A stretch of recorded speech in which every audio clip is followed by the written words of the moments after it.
The Conservative and Unionist Party. Manifesto 2019. Get Brexit done.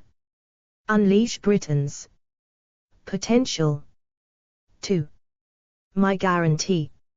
If there is a majority of Conservative MPs on the 13th of December, I guarantee I will get our New Deal through Parliament. We will get Brexit done in January and unleash the potential of our whole country. I guarantee extra funding for the NHS, with 50,000 more nurses and 50 million more GP surgery appointments a year. 20,000 more police and tougher sentencing for criminals. An Australian-style points-based system to control immigration.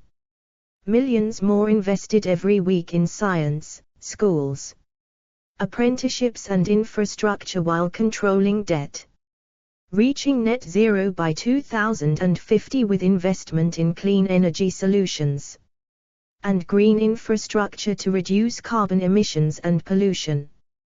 We will not raise the rate of income tax, VAT or national insurance. If Jeremy Corbyn's Labour and Nicola Sturgeon's SNP team up and take control on the 13th of December, we will have 2 referendums on Brexit and Scotland in 2020.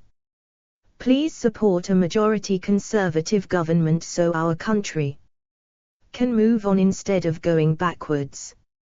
Introduction. 2. Get Brexit done. 5. We will focus on your priorities. 9. We will unleash Britain's potential. 25. We will strengthen Britain in the world.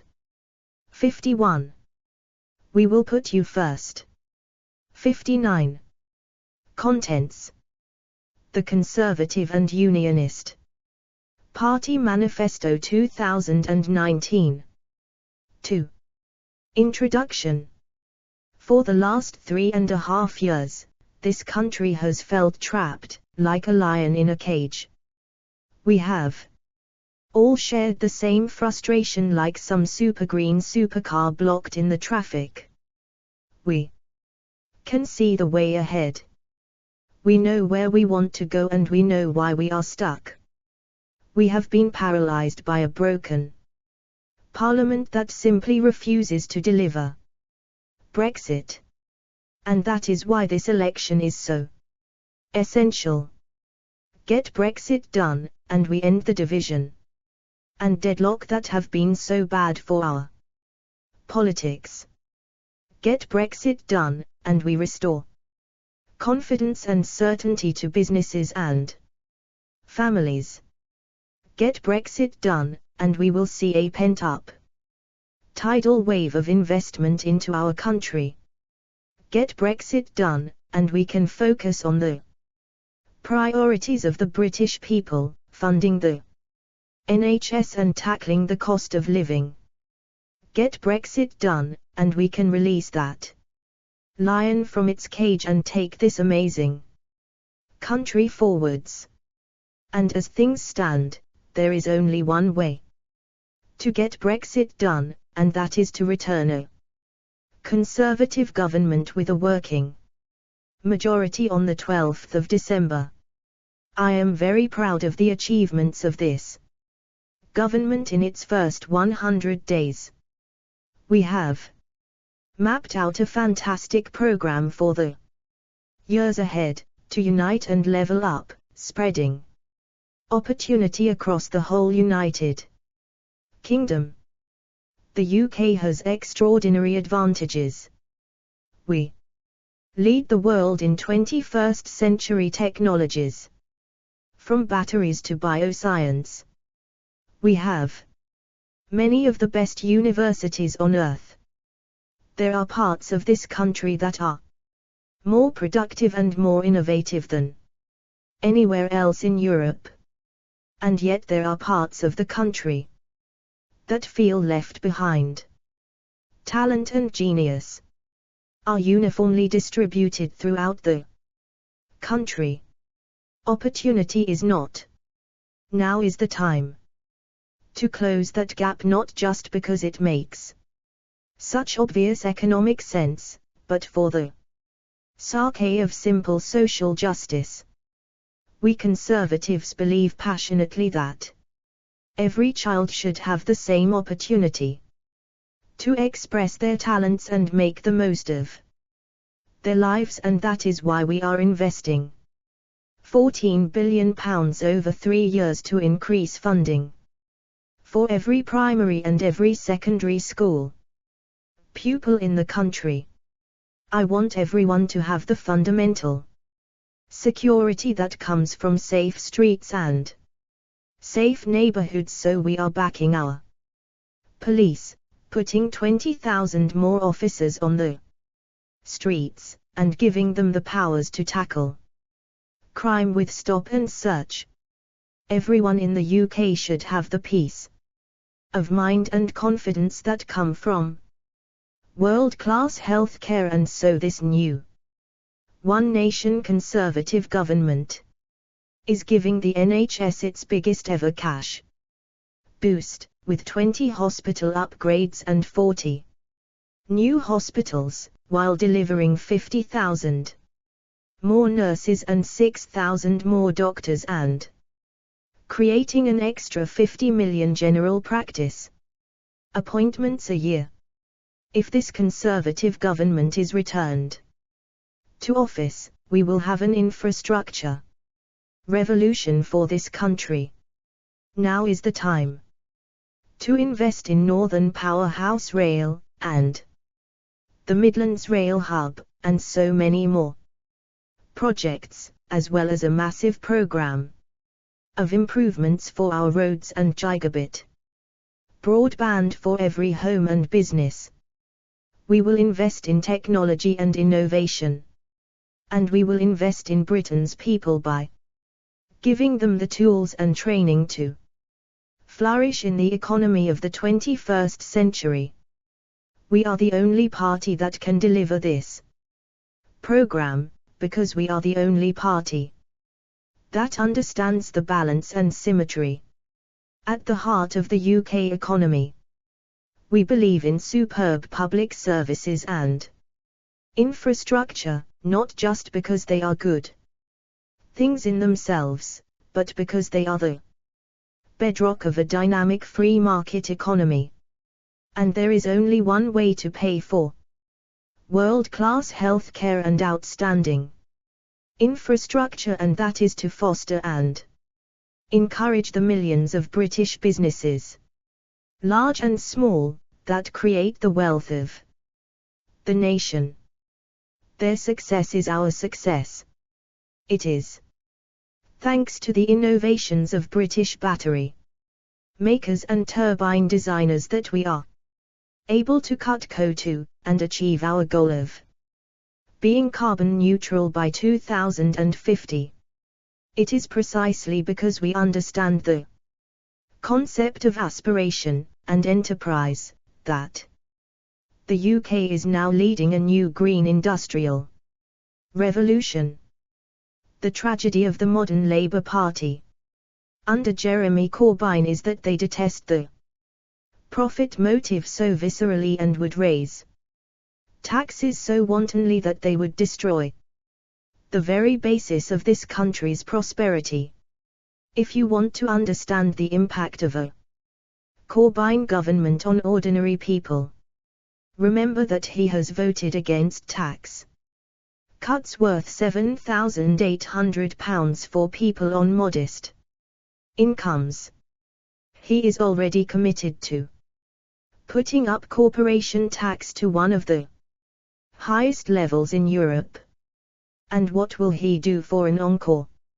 Embark on a spending and borrowing spree that would cost every taxpayer £2,400 a year, as well as confiscating 10% of the value of our most prominent businesses and putting those assets in the hands of John McDonnell. What madness! We will run an ever stronger and more dynamic economy. We will defend and protect our United Kingdom, the awesome foursome that make up the most successful political partnership in history. We are proud of our armed forces, and will always fund them properly. Jeremy Corbyn is prepared to break up the UK, to disband the armed forces, and even, when it comes to cold-blooded murder on British soil, he cannot stand up for our country and do what is right. We will stand up for our country and our values around the world. Above all, we Conservatives will respect the democratic will of the people. After 3.5 years of procrastination, we have a great new deal that is ready to go, so that we will be finally out of the EU by the 31st of January. We are able to deliver all the advantages of leaving the EU, making our own laws, controlling our own borders, taking back our money, and exercising all kinds of new freedoms. From free ports to free trade deals, from abolishing the cruel live shipment of animals to cutting VAT on tampons, we in the UK will be able to remain close to our European friends and partners, but where we choose, we will be able to do things differently and better. With a new parliament and a sensible majority government, we can get that deal through in days. It is oven ready, and every single Conservative candidate at this election, all 635 of them, have pledged to vote for this deal as soon as Parliament returns. And what is Jeremy Corbyn's alternative? A new negotiation, and then a new referendum. And he still cannot tell us what side he would be on, in or out, remain or leave. It is a recipe for chaos, compounded by a second referendum on Scotland. This country has had enough of dither and delay, of defeatism and despair. We don't want to waste 2020 on two acrimonious referendums. We want next year to be a year of hope, of prosperity and growth. We want to move on with our program of investment in education, infrastructure and technology, to create a high-wage, high-skill, low-tax economy. We want to get Brexit done so that we can get on with our work of making Britain the greatest place in the world to live, to go to school, to start a family, to own a home, to start a business with the most ambitious environmental program of any country on earth. Let's get Brexit done, and take this country forward. Boris Johnson, Prime Minister. 3, 4, 5. Get Brexit done. When the new government entered Downing Street, the Prime Minister made a simple promise to get Brexit done. Many said it would be impossible. But he swiftly negotiated a Great New Deal despite Parliament's best efforts to block his progress. And then, when he put it to MPs, they insisted on yet more delay. We must move on. No more renegotiations. No more referendums. Every week is costing us. Investment is waiting to come into the country. Families and businesses cannot make vital decisions. The public services cannot get the attention they deserve. Our priority as Conservatives is to get Brexit done so that we can unleash the potential of this great country. So that we can push past the obstacles that other parties have put in our country's way. So that we can deliver on the people's decision in 2016 and Use our new post-Brexit freedoms to transform the UK for the better by focusing on your priorities. If we elect a majority of Conservative MPs to Parliament, we will start putting our deal through Parliament before Christmas, and we will leave the European Union in January. Boris Johnson's New Deal takes the whole country out of the EU as one united kingdom. It takes us out of the customs union, allowing us to set our own tariffs and do our own trade deals. It allows us to pass our own laws and ensures that it is our courts that enforce them. Our deal is the only one on the table. It is signed, sealed and ready. It puts the whole country on a path to a new free trade agreement with the EU. This will be a new relationship based on free trade and friendly cooperation, not on the EU's treaties or EU law. There will be no political alignment with the EU. We will keep the UK out of the single market, out of any form of customs union, and end the role of the European Court of Justice.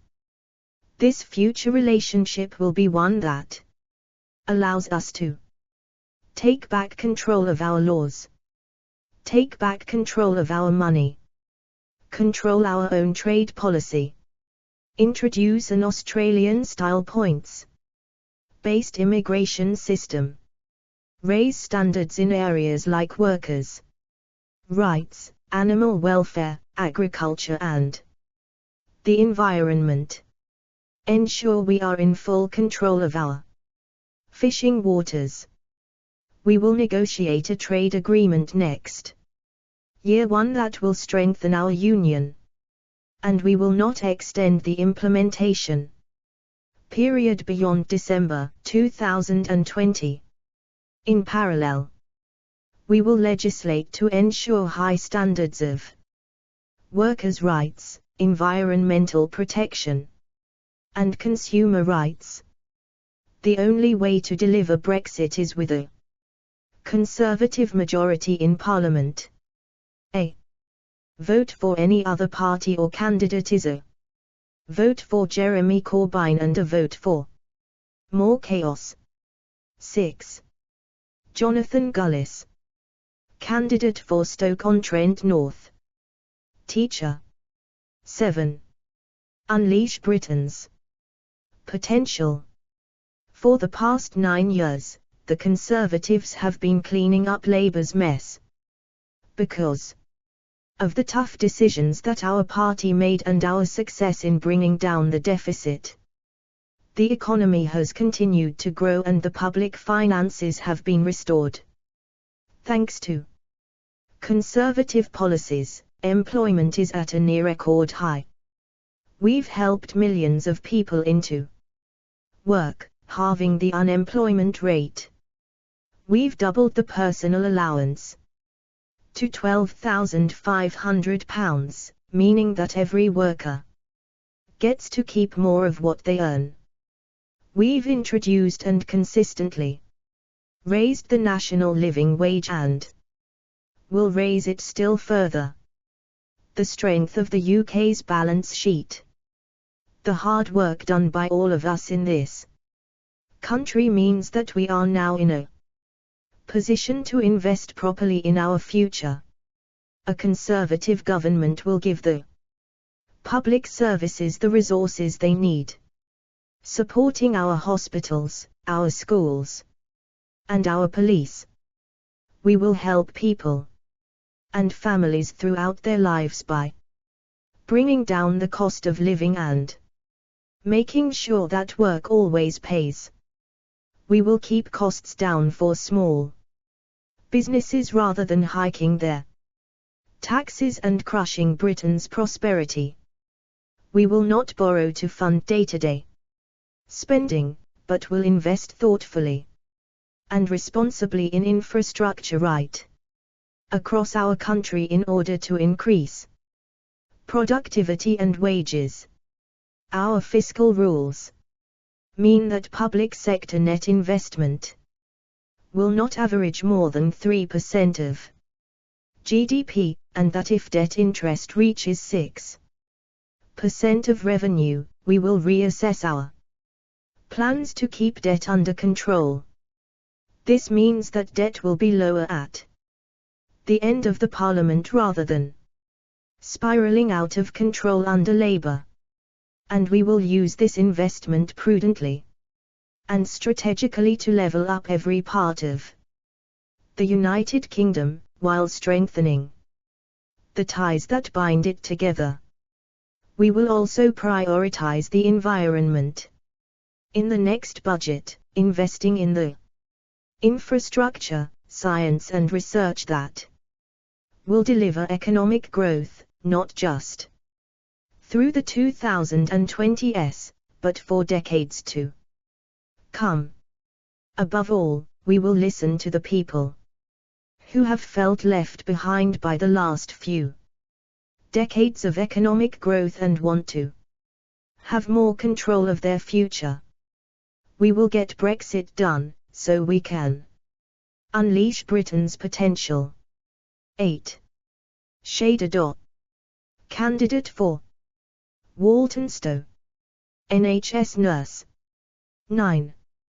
We will focus on your priorities. In his first months in office, the Prime Minister has shown how he intends to make life better for everyone in the UK. Supporting our police, increasing funding for our schools, building new hospitals. We have listened to you, and we have acted to ensure that we deliver world-class public services so that you can have the help and support you need throughout your life. And we want to take that agenda further. But none of it will happen without a Conservative majority government. Strengthen the NHS and social care. The NHS represents the best of this country.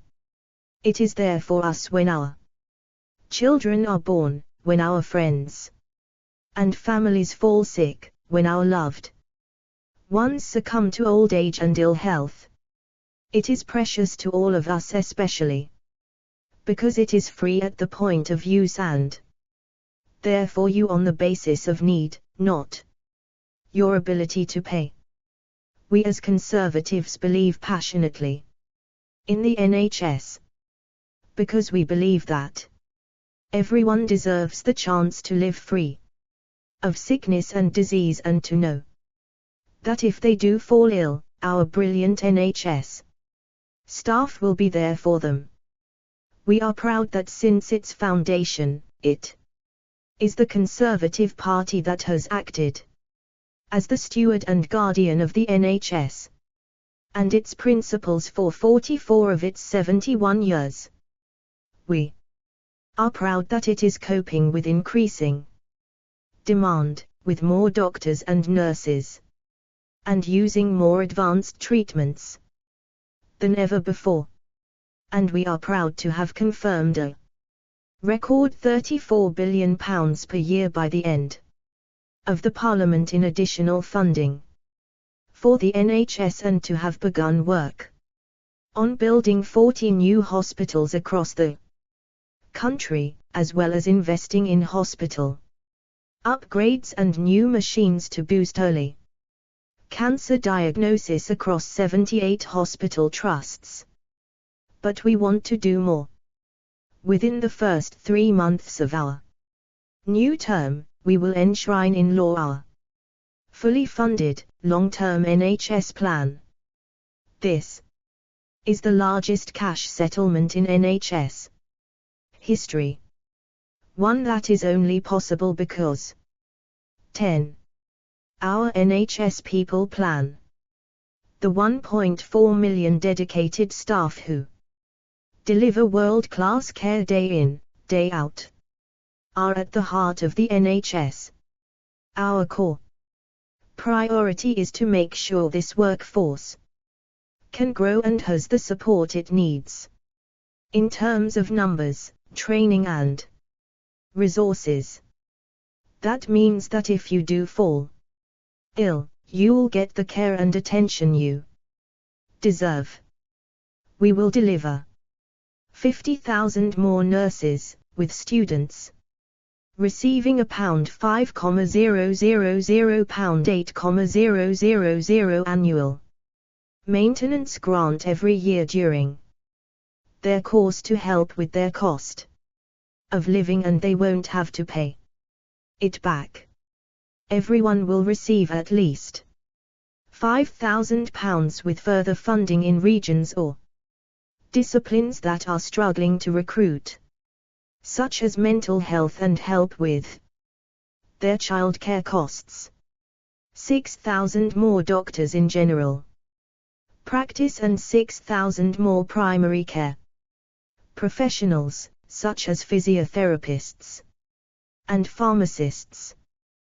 This is on top of the 7,500 extra nurse associates and 20,000 primary care professionals that we have already announced. We will improve staff morale with more funding for professional training and more supportive hospital management. We will introduce an NHS visa. Our NHS People Plan will ensure that we train and employ tens of thousands more NHS professionals here in the UK. But we also want to make sure that those from overseas who want to work in and support our NHS are encouraged to do so. That is why qualified doctors, nurses and allied health professionals with a job offer from the NHS, who have been trained to a recognized standard and who have good working English, will be offered fast-track entry, reduced visa fees and dedicated support to come to the UK with their families. Our new funding will deliver 50 million extra general practice appointments a year, an increase of over 15%. That means that if you need an appointment, waiting times will be shorter and you'll get the service you deserve. We also want to make sure that doctors spend as much time as possible treating patients, so we will address the taper problem in doctors' pensions, which causes many to turn down extra shifts for fear of high tax bills. Within our first 30 days, we will hold an urgent review, working with the British Medical Association and Academy of Medical Royal Colleges to solve the problem.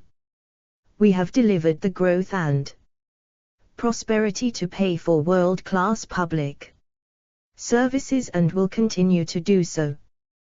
Between 2018 and 2023, we will have raised funding for the NHS by 29%.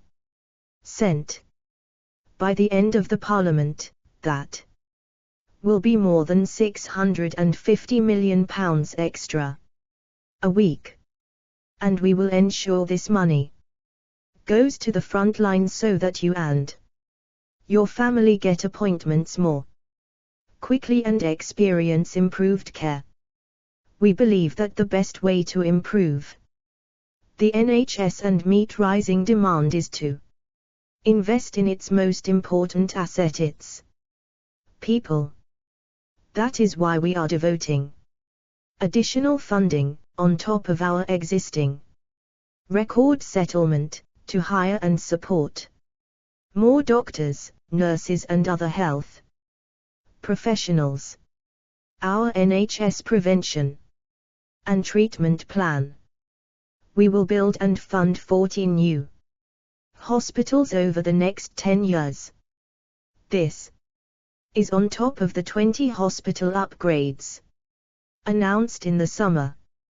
We will roll out cancer diagnostic machines across 78 hospital trusts to boost early diagnosis. We are committed to reducing health inequality.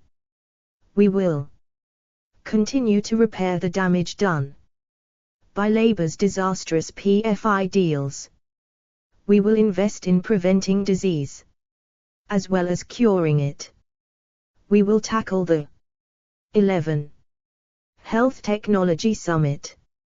We will support our precious hospices, developing the plans already announced by Boris Johnson to secure their future, with a £25 million cash injection in August to support 200,000 people at the end of their lives. We will make the NHS the best place in the world to give birth through personalised, high-quality support. And we'll uphold our commitment to extend healthy life expectancy by 5 years by 2035.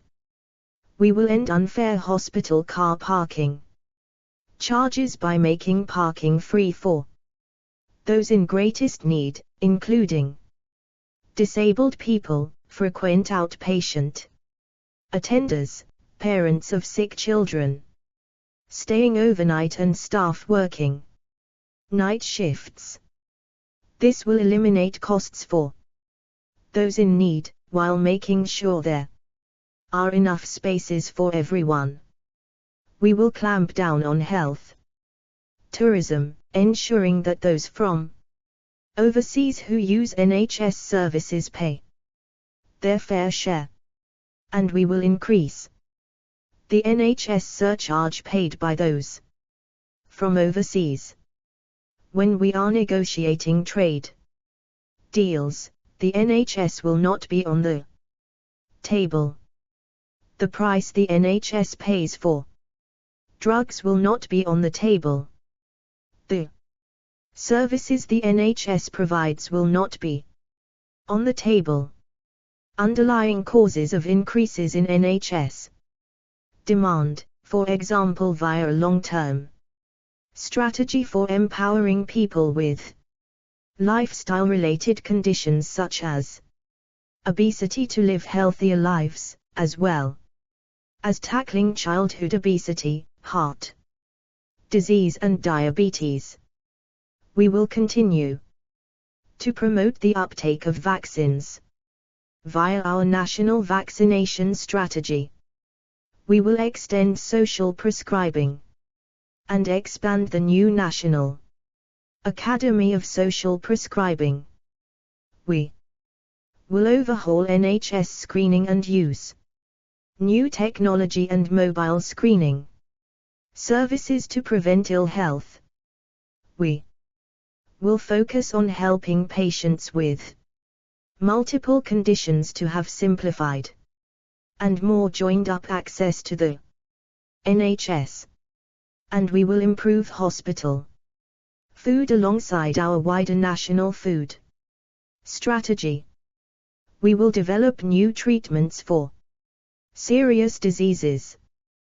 We will extend the Successful Cancer Drugs Fund into an Innovative Medicines Fund so that doctors can use the most advanced life-saving treatments for conditions such as cancer or autoimmune disease, or for children with other rare diseases.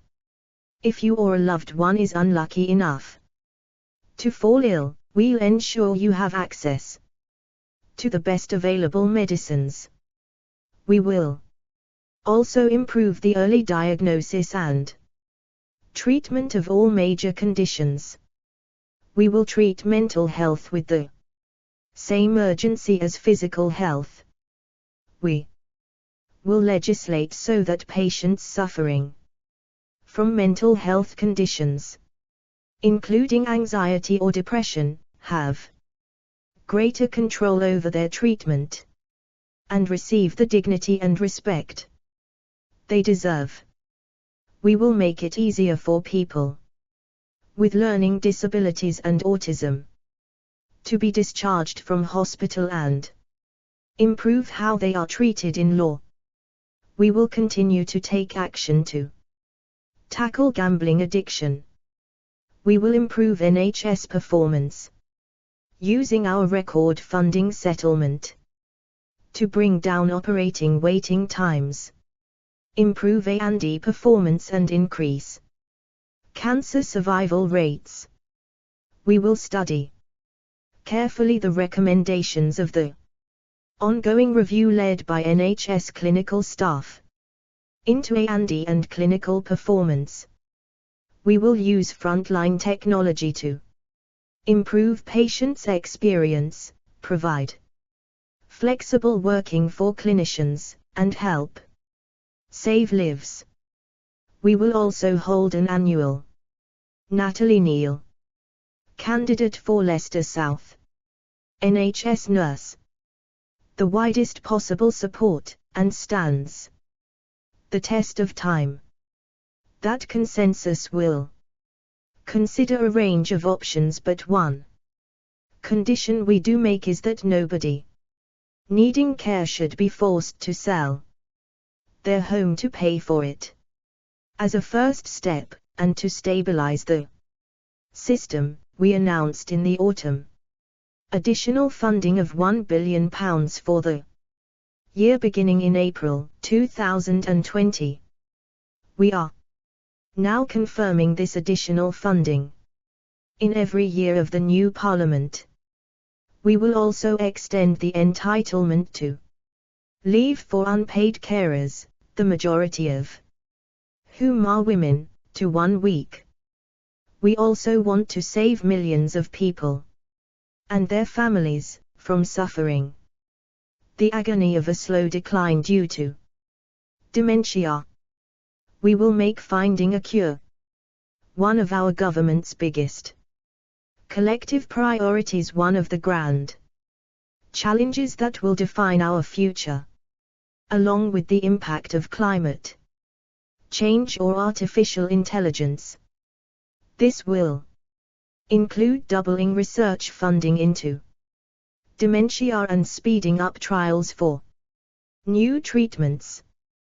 We will also provide £74 million over 3 years for additional capacity in community care settings for those with learning disabilities and autism, improving social care.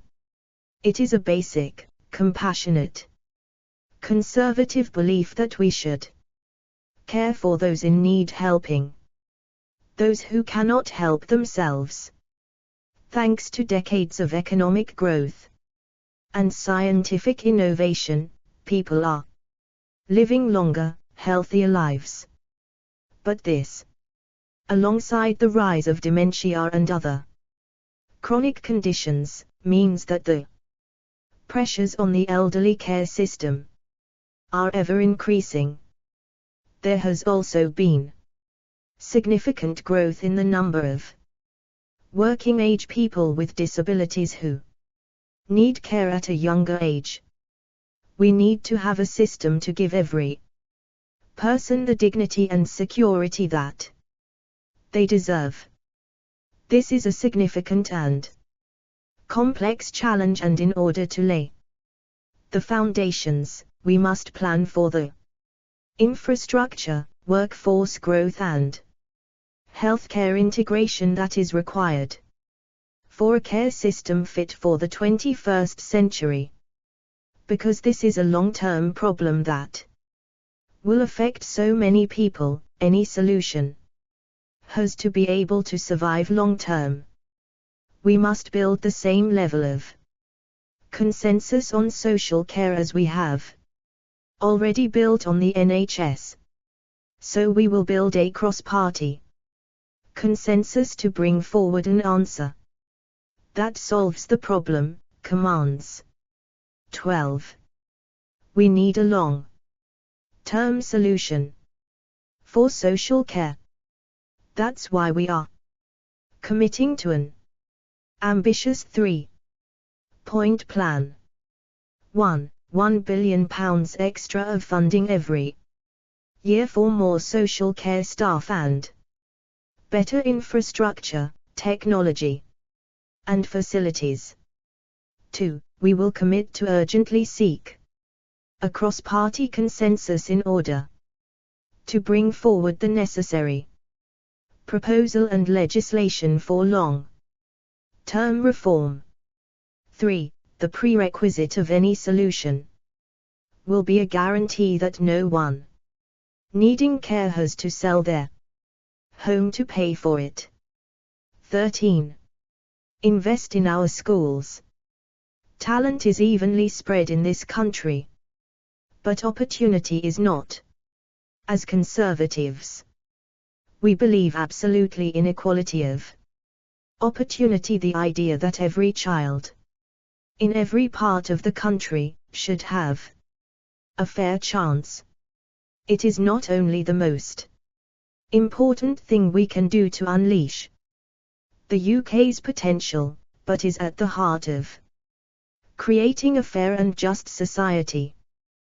This is why we want to ensure every child has access to a great state school, that every pupil gets the qualifications they need for a prosperous future, while learning in an environment where they will be happy and fulfilled. In his first months in office, Boris Johnson announced an extra £14 billion in funding for schools. That translates to £150 million a week, and will include at least £5,000 a year for each secondary school pupil and at least £4,000 for each primary school pupil. This also includes £780 million in new funding to support children with special educational needs next year alone. One of the Conservative Party's proudest achievements is that we have raised standards in our schools and improved behavior. Students learn best when they are stretched, challenged and nurtured in an environment where there is no disruption and no excuses for bad behavior. In the last 9 years, the percentage of children passing their primary reading check has gone up from 58% to 82%. We have strengthened teachers' powers to deal with bullying and disruption. We have given schools the ability to decide how money is best spent, because we trust parents and head teachers to know what is best for the children in their care. For our children to get the training and opportunities they deserve, they need to have the best teachers. We want to attract the best talent into teaching and recognize the great work they do, so we're raising teachers' starting salaries to £30,000, among the most competitive in the graduate labour market.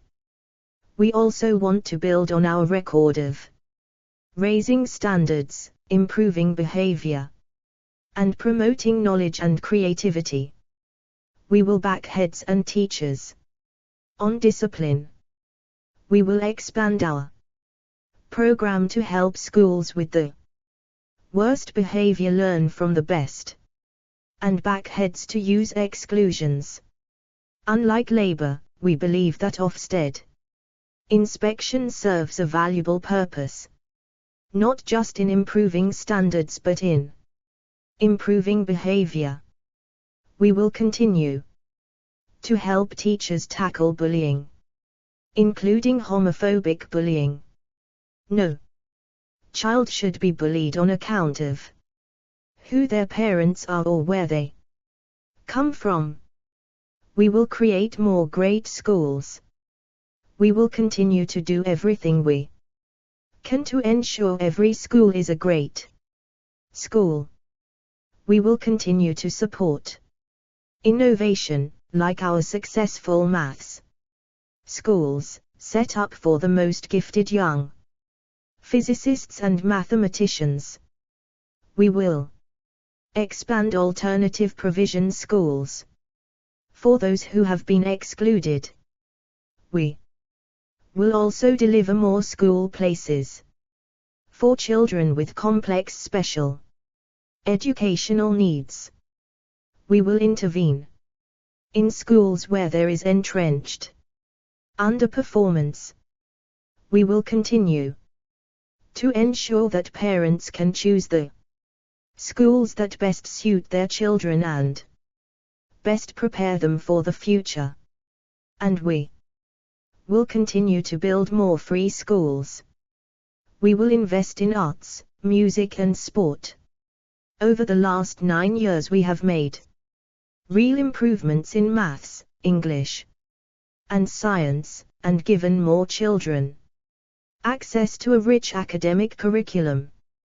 We retain our commitment to the core subjects and also want young people to learn creative skills and widen their horizons, so we will offer an arts premium to secondary schools to fund enriching activities for all pupils, and to ensure children are getting an active start to life. We will invest in primary school pay teaching and ensure that it is being properly delivered. We want to do more to help schools make good use of their sports facilities and to promote physical literacy and competitive sport. Support working families. Since 2010, the Conservatives have helped more than 1,000 people on average into work every day. That is an extraordinary figure. And it has only been possible because of the strong economy we have helped to create, our support for business, and our welfare reforms, which have encouraged more people into work. The majority of jobs created since 2010 have been high quality, full-time and outside London and the South East. Whoever you are, we want to make it easier for you to get a good and rewarding job and to be able to combine a rewarding career with raising a family or caring for elderly or disabled relatives, rather than being forced to prioritize between them. We want to make sure that you get to keep more of the money you earn, and that we keep your bills low. And we want to make sure that those who can't work, or have entered retirement, get the level of support they need. We have focused, over the past decade, on making sure that work always pays, particularly for those most in need of support. We have raised the minimum wage significantly and introduced and consistently raised the national living wage. We have doubled the personal allowance to £12,500, so that everyone gets to earn a decent amount before they are taxed. And we have made sure the state pension keeps pace with earnings. In our first months, we announced an increase in the national living wage to 2/3 of average earnings, currently forecast at £10.50 an hour, and widened its reach to everyone over 21. That means an average pay rise of £4,000 per year for 4 million people by 2024. To help young people get a foot on the employment ladder, we abolished employers' national insurance contributions for under 21s and apprentices under 25. Creating millions more jobs is one of the Conservatives' proudest achievements. A Labour government that makes it Harder for businesses to grow and to hire. That allows people to sink into dependency, rather than encouraging them to work and earn could undo all of this progress. A majority Conservative government will deliver a major package of measures designed to ensure that it always pays to work, while doing everything we can to protect and support those who cannot, and to address the cost of living pressures that we all face. Vulnerable children. Children who end up in care are more likely to struggle as adults, denied the love and stability most of us take for granted. We will prioritize stable, loving placements for those children, adoption where possible, or foster parents recruited by the local authority. We will review the care system to make sure that all care placements and settings are providing children and young adults with the support they need. A strong society needs strong families. We will improve the Troubled Families program and champion family hubs to serve vulnerable families with the intensive, integrated support they need to care for children from the early years and throughout their lives. 14. 15. We promise not to raise the rates of income tax, national insurance or VAT. This is a tax guarantee that will protect the incomes of hard-working families across the next Parliament. We not only want to freeze taxes, but to cut them too. We will raise the national insurance threshold to £9,500 next year, representing a tax cut for 31 million workers. Our ultimate ambition is to ensure that the first £12,500 you earn is completely free of tax, which would put almost £500 per year in people's pockets. Raising a family should be the most fulfilling experience of your life. But for too many parents, the costs of childcare are a heavy burden. We want to give parents the freedom, support, and choice to look after their children in the way that works best for them. We will establish a new £1 billion fund to help create more high-quality, affordable childcare, including before and after school and during the school holidays. For many families, energy costs are a major source of financial pressure. We will keep our existing energy cap and introduce new measures to lower bills. We will also give the Competition and Markets Authority enhanced powers to tackle consumer rip-offs and bad business practices. We recognize that water bills can be. Mark Lehane, candidate for Newcastle upon Tyne North, founder and former principal of Bedford Free School, a major source of financial pressure. So we'll extend the water rebate for those in the southwest. On entering government in 2010, the Conservatives acted decisively to protect the UK's pensioners. The triple lock we introduced has meant that those who have worked hard and put in for decades can be confident that the state will be there to support them when they need it. We will keep the triple lock, the winter fuel payment, the older person's bus pass and other pensioner benefits, ensuring that older people have the security and dignity they deserve. We recognize the value of free TV licenses for over 75s and believe they should be funded by the BBC.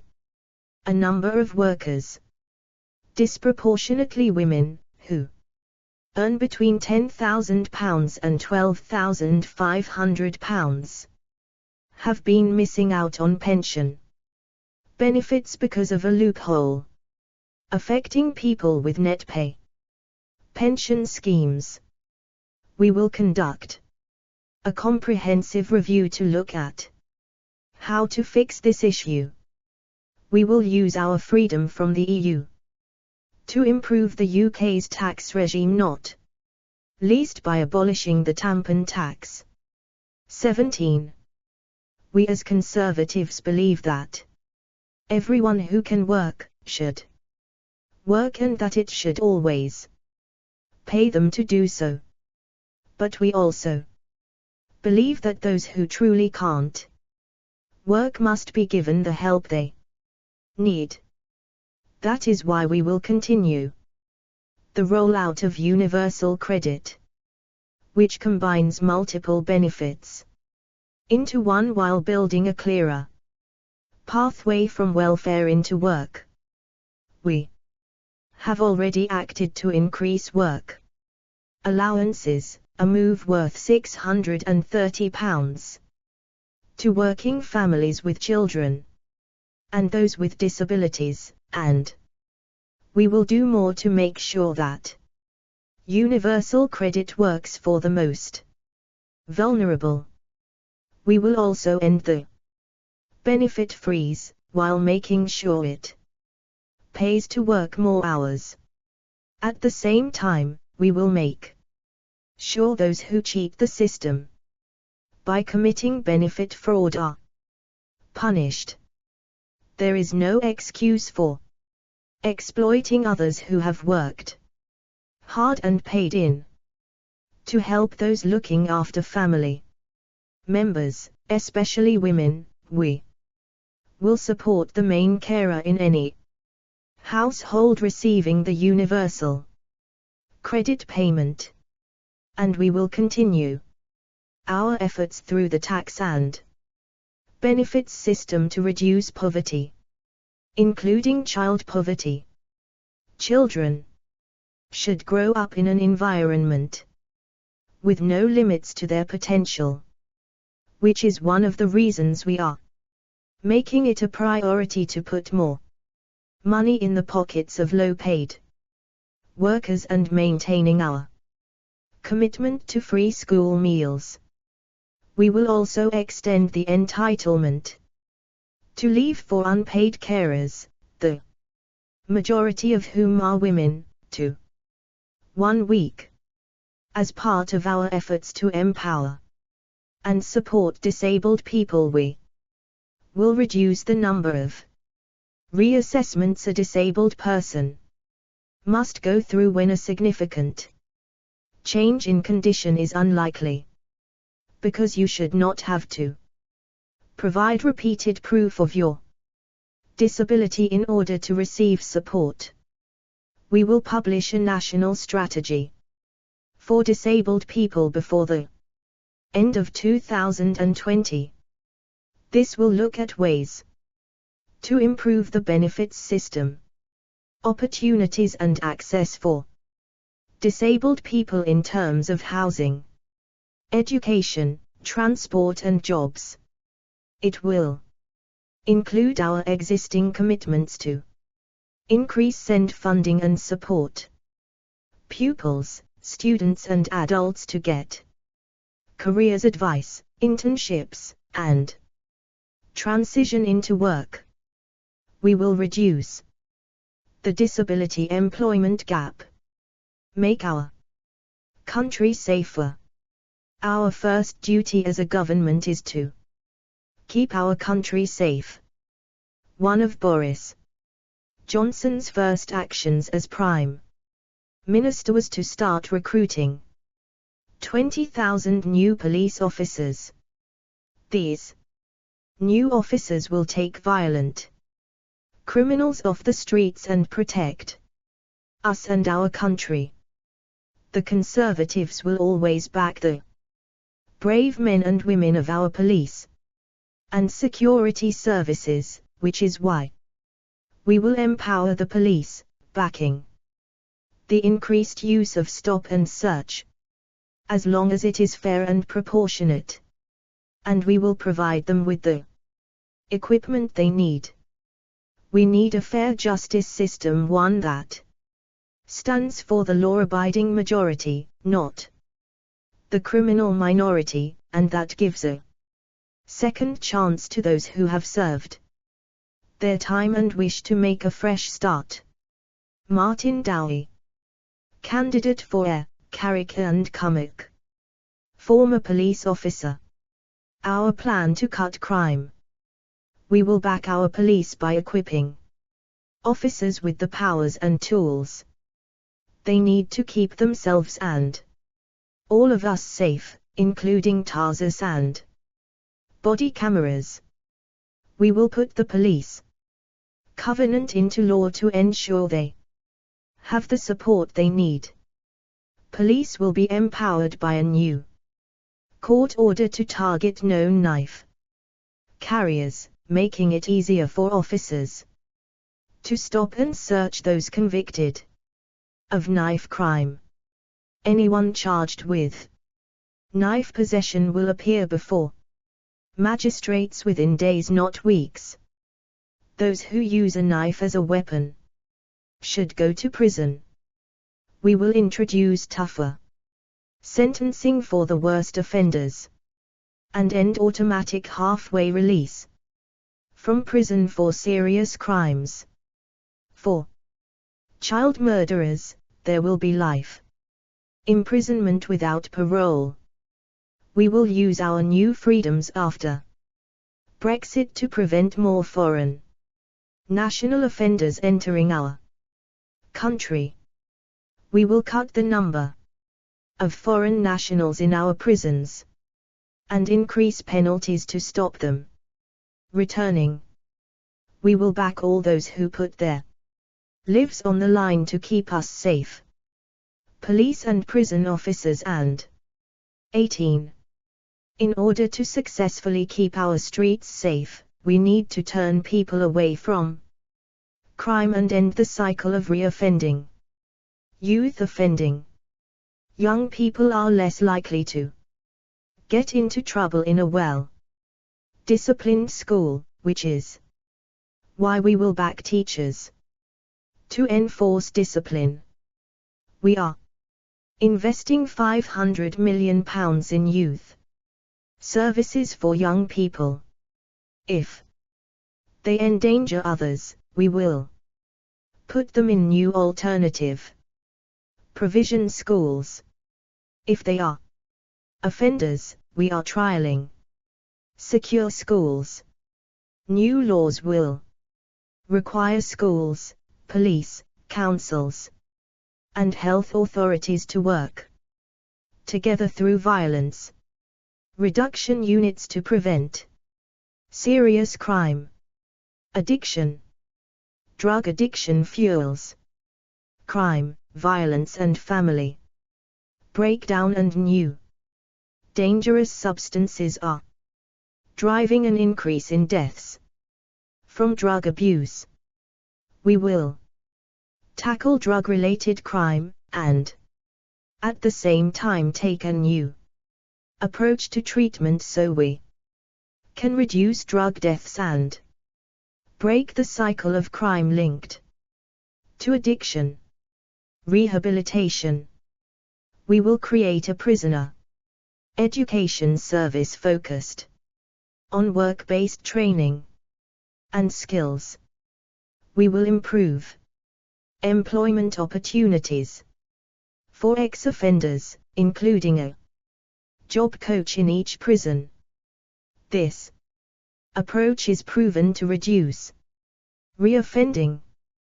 We are improving prison security to protect staff, stop drug smuggling and reduce violence. Adam Wordsworth, candidate for Weaver Vale, former police officer. 19. Emergency service workers. We will pass the police protection bill and consult on doubling the maximum sentence for assaulting workers in emergency services such as police officers, firefighters and paramedics. We will strengthen the accountability of elected police and crime commissioners and expand their role. People must have an accountable local leader delivering on their crime and justice priorities, who they can vote out. We will expand electronic tagging for criminals serving time outside jail, including the use of sobriety tags for those whose offending is fueled by alcohol. We will toughen community sentences, for example by tightening curfews and making those convicted do more hours of community payback to clean up our parks and streets. We will embrace new technologies and crack down on online crimes. We will create a new national cyber crime force and empower the police to safely use new technologies like biometrics and artificial intelligence, along with the use of DNA, within a strict legal framework. We will also create a world-class national crime laboratory. We will counter the growing threat of serious and organized crime. We will strengthen the National Crime Agency so it can tackle the threats we face, from fraud, county lines, gangs and child sexual abuse to illicit finance, modern slavery and people trafficking. We will add 10,000 more prison places, with £2.75 billion already committed to refurbishing and creating modern prisons. We will maintain the ban on prisoners voting from jail. We will conduct a root and branch review of the parole system to improve accountability and public safety, giving victims the right to attend hearings for the first time, and we will establish a royal commission on the criminal justice process. We will combat extremism and do all we can to ensure that extremists never receive public money. We will keep our country safe from terrorism. We will invest in the police and security services and give them the powers they need to combat new threats. In the wake of the terrible events in Manchester in 2017, we will improve the safety and security of public venues.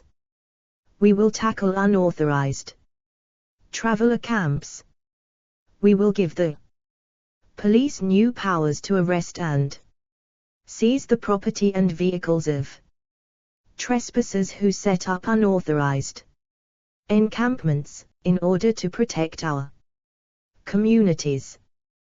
We will make intentional trespass a criminal offense, and we will also give councils greater powers within the planning system, supporting all victims of crime. Delivering justice does not just mean treating defendants fairly, but doing right by victims. So we will pass and implement a victims' law that guarantees victims' rights and the level of support they can expect. We will support all victims of domestic abuse and pass the Domestic Abuse Bill. We will increase support for refugees and community support for victims of rape and sexual abuse. We will pilot integrated domestic abuse courts that address criminal and family matters in parallel. We will continue to fight crime against women and girls, including rape, female genital mutilation and forced marriage.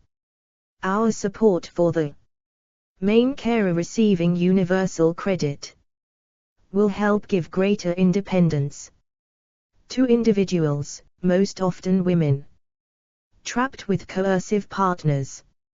Fix our immigration system.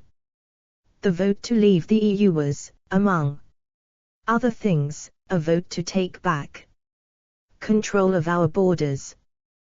That is why a majority Conservative government will get Brexit done, and then introduce a firmer and fairer Australian-style points-based immigration system, so that we can decide who comes to this country on the basis of the skills they have and the contribution they can make, not where they come from. Migrants will contribute to the NHS and pay in before they can receive benefits. Our new system gives us real control over who is coming in and out. It allows us to attract the best and brightest from all over the world. Only by establishing immigration controls and ending freedom of movement will we be able to attract the high-skilled workers we need to contribute to our economy, our communities and our public services. There will be fewer lower-skilled migrants and overall numbers will come down. And we will ensure that the British people are always in control, attracting the best and brightest.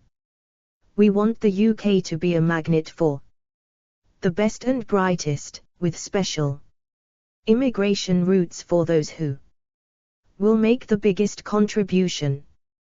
We will create bespoke visa schemes for new migrants who will fill shortages in our public services, build the companies and innovations of the future and benefit Britain for years to come.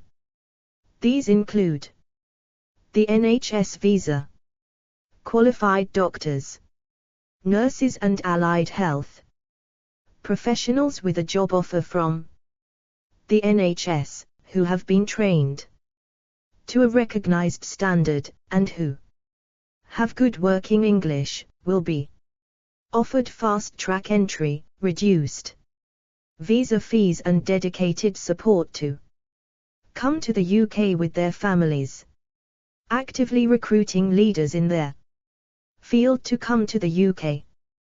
The small number of the best technology and science graduates from the top universities in the world and those who win top scientific prizes will be offered fast-track entry to the UK.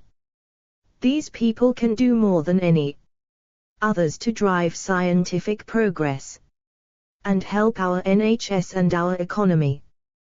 We will protect people from physical attack or harassment, whether for their sex, sexual orientation, ethnicity, religion or disability, and expand funding for and protect places of worship. We will vigorously combat harassment and violence against all religious groups, and against LGBT people. We will ensure that those who work in countering extremism are protected from threats and intimidation. We will ban public bodies from imposing their own direct or indirect boycotts, disinvestment or sanctions campaigns against foreign countries. These undermine community cohesion. We will legislate to make the UK the safest place in the world to be online, protecting children from online abuse and harms, protecting the most vulnerable from accessing harmful content, and ensuring their is no safe space for terrorists to hide online, but at the same time defending freedom of expression and, in particular, recognizing and defending the invaluable role of a free press. Also, given how the online world is moving, the Gambling Act is increasingly becoming an analog law in a digital age. We will review it, with a particular focus on tackling issues around loot boxes and credit card misuse. 20. Our Australian style points-based system. We will prioritize people who have a good grasp of English, have been law-abiding citizens in their own countries, have good education and qualifications. Most people coming into the country will need a clear job offer. In addition, we will not allow serious criminals into the country. If people abuse our hospitality, we will remove them as quickly as possible. We will keep track of who is coming in and out of our country. We will overhaul the current immigration system and make it more fair and compassionate. What happened to the Windrush generation was horrific, and we will ensure it never happens again. We are committed to the Windrush compensation scheme. We will treat EU and non-EU citizens equally, regardless of whether they are from Europe or another part of the world. We welcome people who meet our criteria.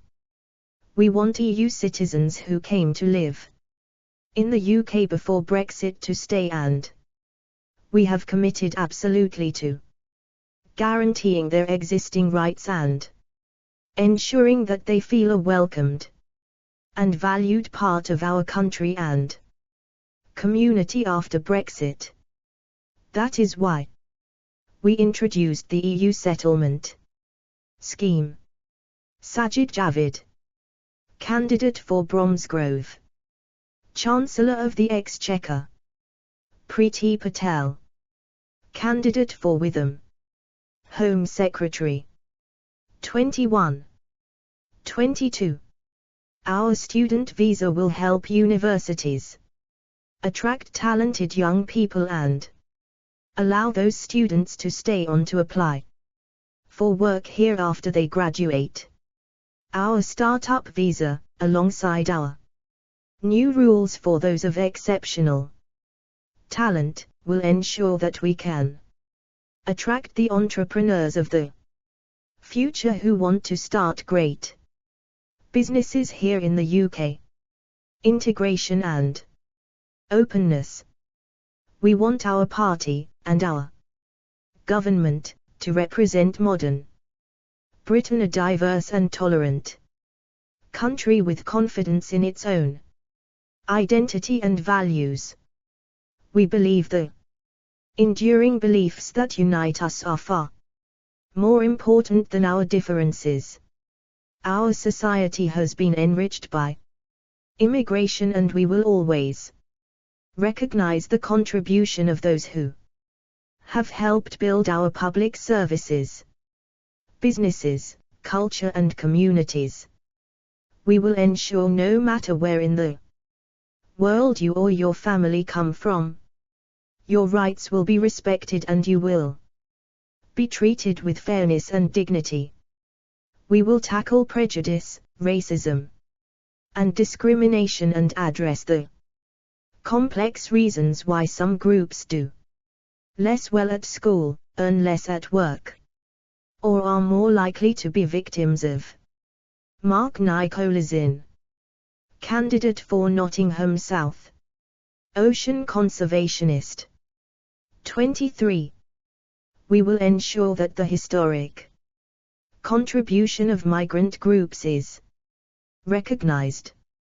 We will maintain our support for a memorial recognizing The contribution of the Windrush generation in a prominent site in London, contributing to our country. It is a basic point of principle and natural justice that you should not be able to take out before you have put in.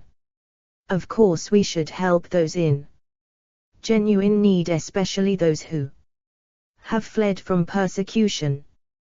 But at the same time, it is both right and fair that, as in other countries, people making the UK their home should pay into the tax system for a reasonable period of time before they can access welfare.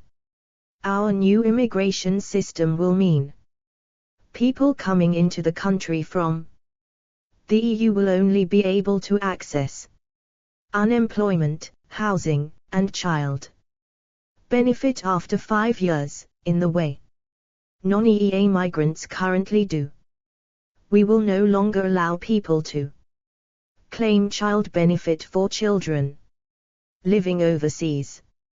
We will require new arrivals to contribute to the funding of the NHS and will increase the health surcharge to ensure it covers the full cost of use. We will also enforce crime.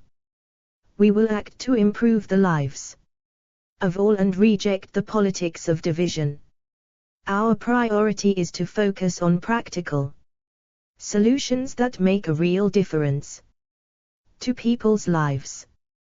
We will boost English language teaching to empower existing migrants and help promote integration into society. We will back the national citizen service and promote it in schools as a way of bringing communities together. The Youth Futures Foundation will invest at least £90 million to improve employment outcomes for young people. We will improve the quality of evidence and data within government about the types of barriers different groups face, ensuring that fairness is at the heart of everything we do. We will continue to grant asylum and support to refugees fleeing persecution, with the ultimate aim of helping them to return home if it is safe to do so. We will champion freedom of expression and tolerance, both in the UK and overseas. Charges on those who come to our country and use our health services without contributing, doubling the budget for our health tourism enforcement unit. We will continue to offer free emergency care to anyone who needs it, in order to help communities cope better with pressures on public services. We will ensure that new GP and school places are delivered ahead of people moving into new housing developments, and will invest in technical skills and work incentives so British workers take up as many jobs as possible. This is a package of measures that is fair, firm and compassionate, that brings the immigration system, after so many years, into line with the British people's own sense of what is right. But we cannot do any of it unless we have a strong Conservative government that can get Brexit done. 24. 25. We will unleash Britain's potential. Getting Brexit done allows us to focus on making this the best possible place to live and work. To use our post-Brexit freedoms to build prosperity and strengthen and level up every part of the country.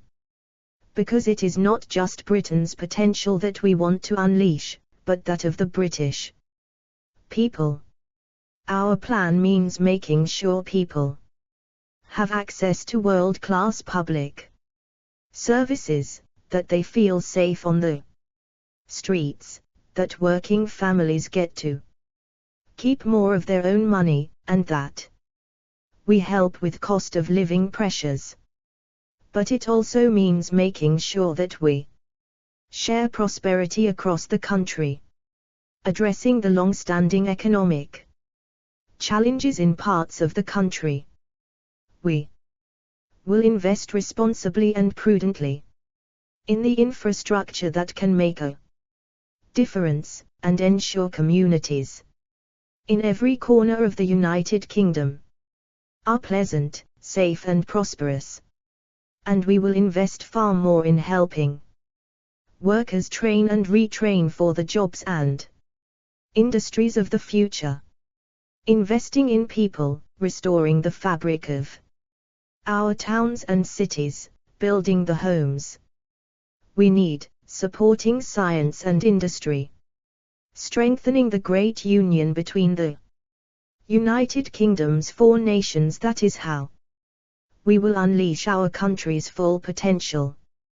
We are the only party that can deliver this program, because we are the only party that understands the symmetry at the heart of the UK economy.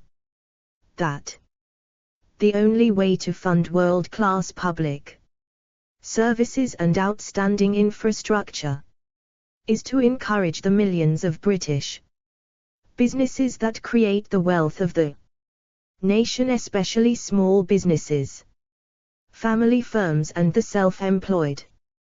We stand for the people working every hour they can, those taking a risk on a new idea, those challenging existing markets. Their success is our success. And we stand for those who give their time to help others, the charities, community groups and volunteers who already do so much to make our country a better place. We believe, in other words, that Britain is a great country, the greatest place on earth. Together, we can make it greater still. 26. Revive our towns and cities. People across the UK are rightly proud of where they come from, and of their local areas. But too many communities feel let down.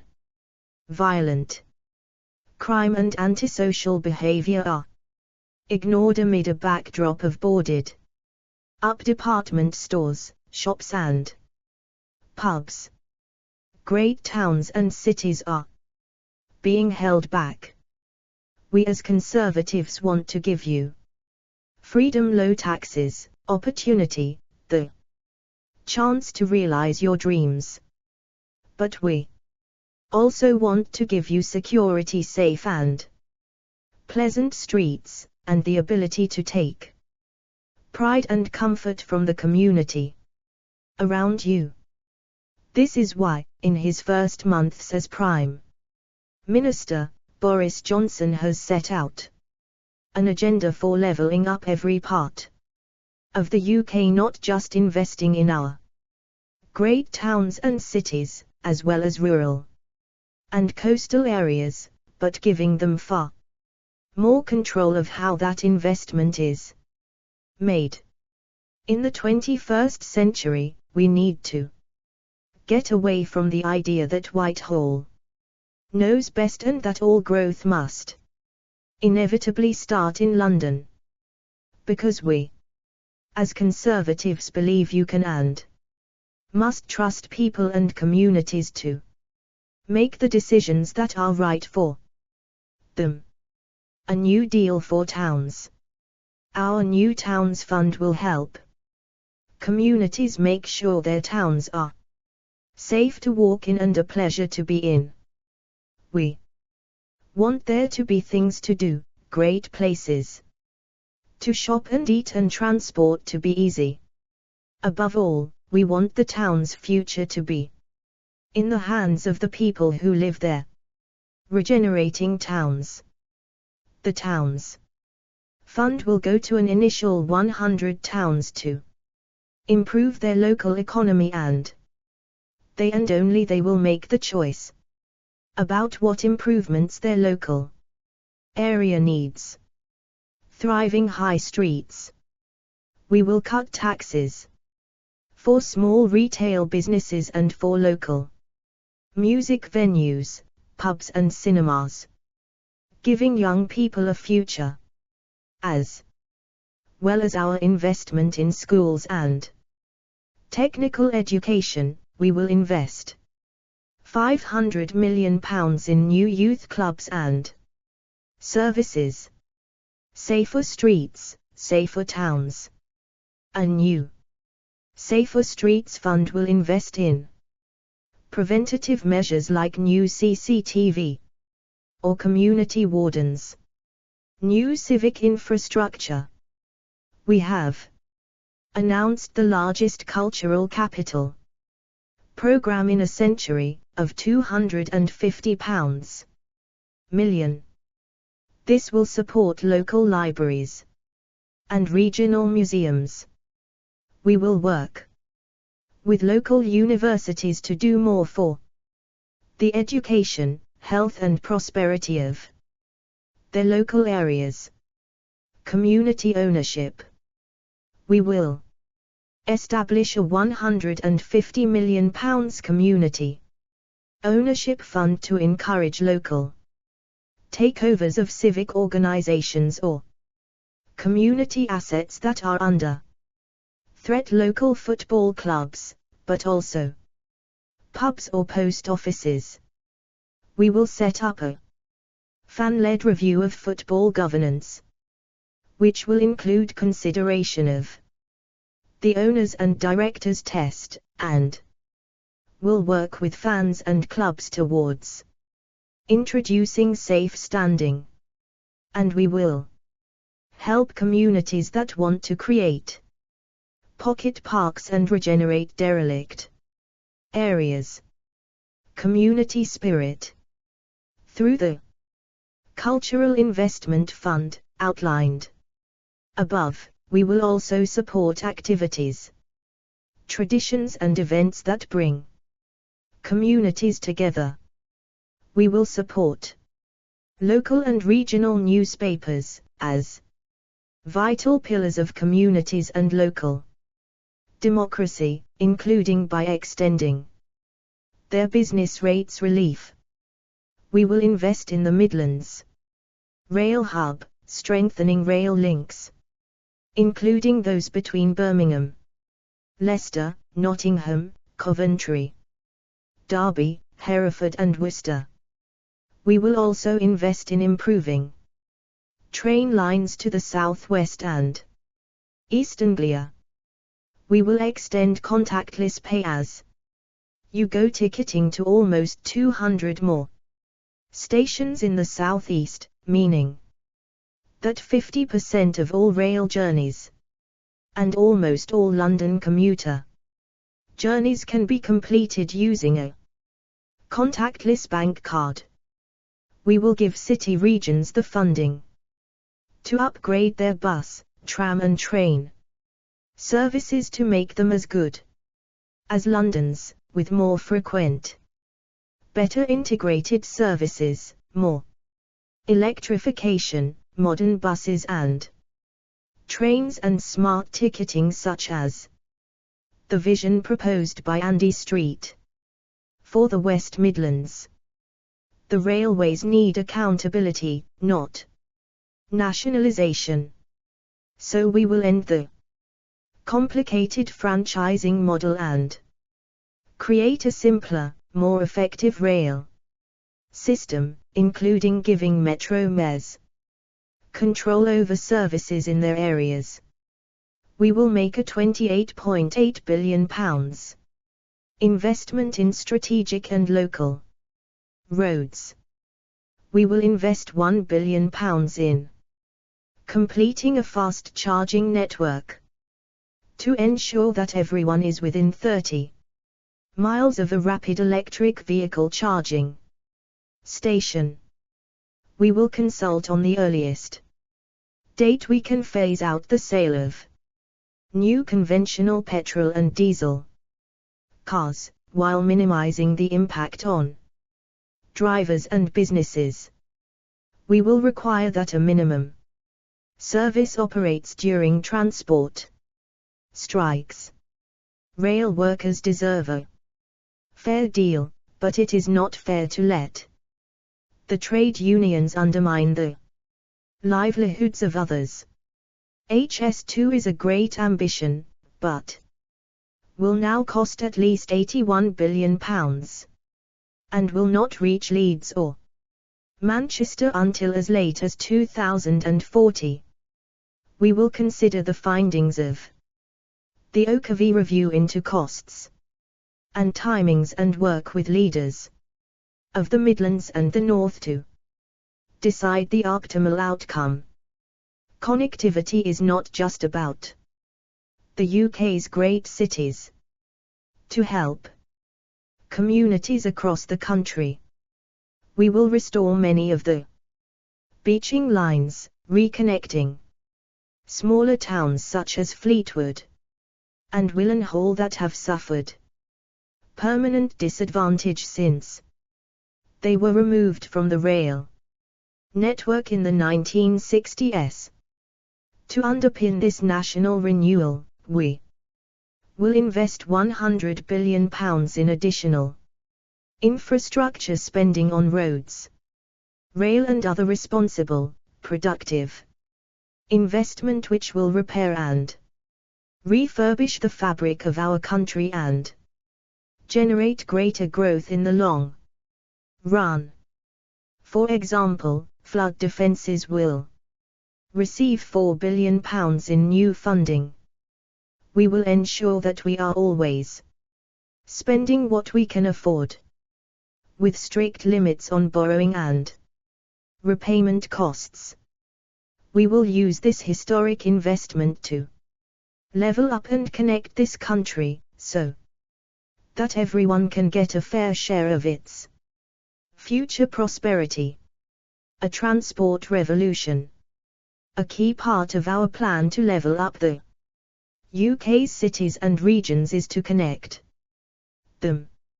Leeds is the largest city in Western Europe without a light rail or metro system, and European cities are often more productive than our own, in large part because they have better infrastructure. We will connect our cities. We will build Northern Powerhouse rail between Leeds and Manchester, and then focus on Liverpool, Tees Valley, Hull, Sheffield and Newcastle.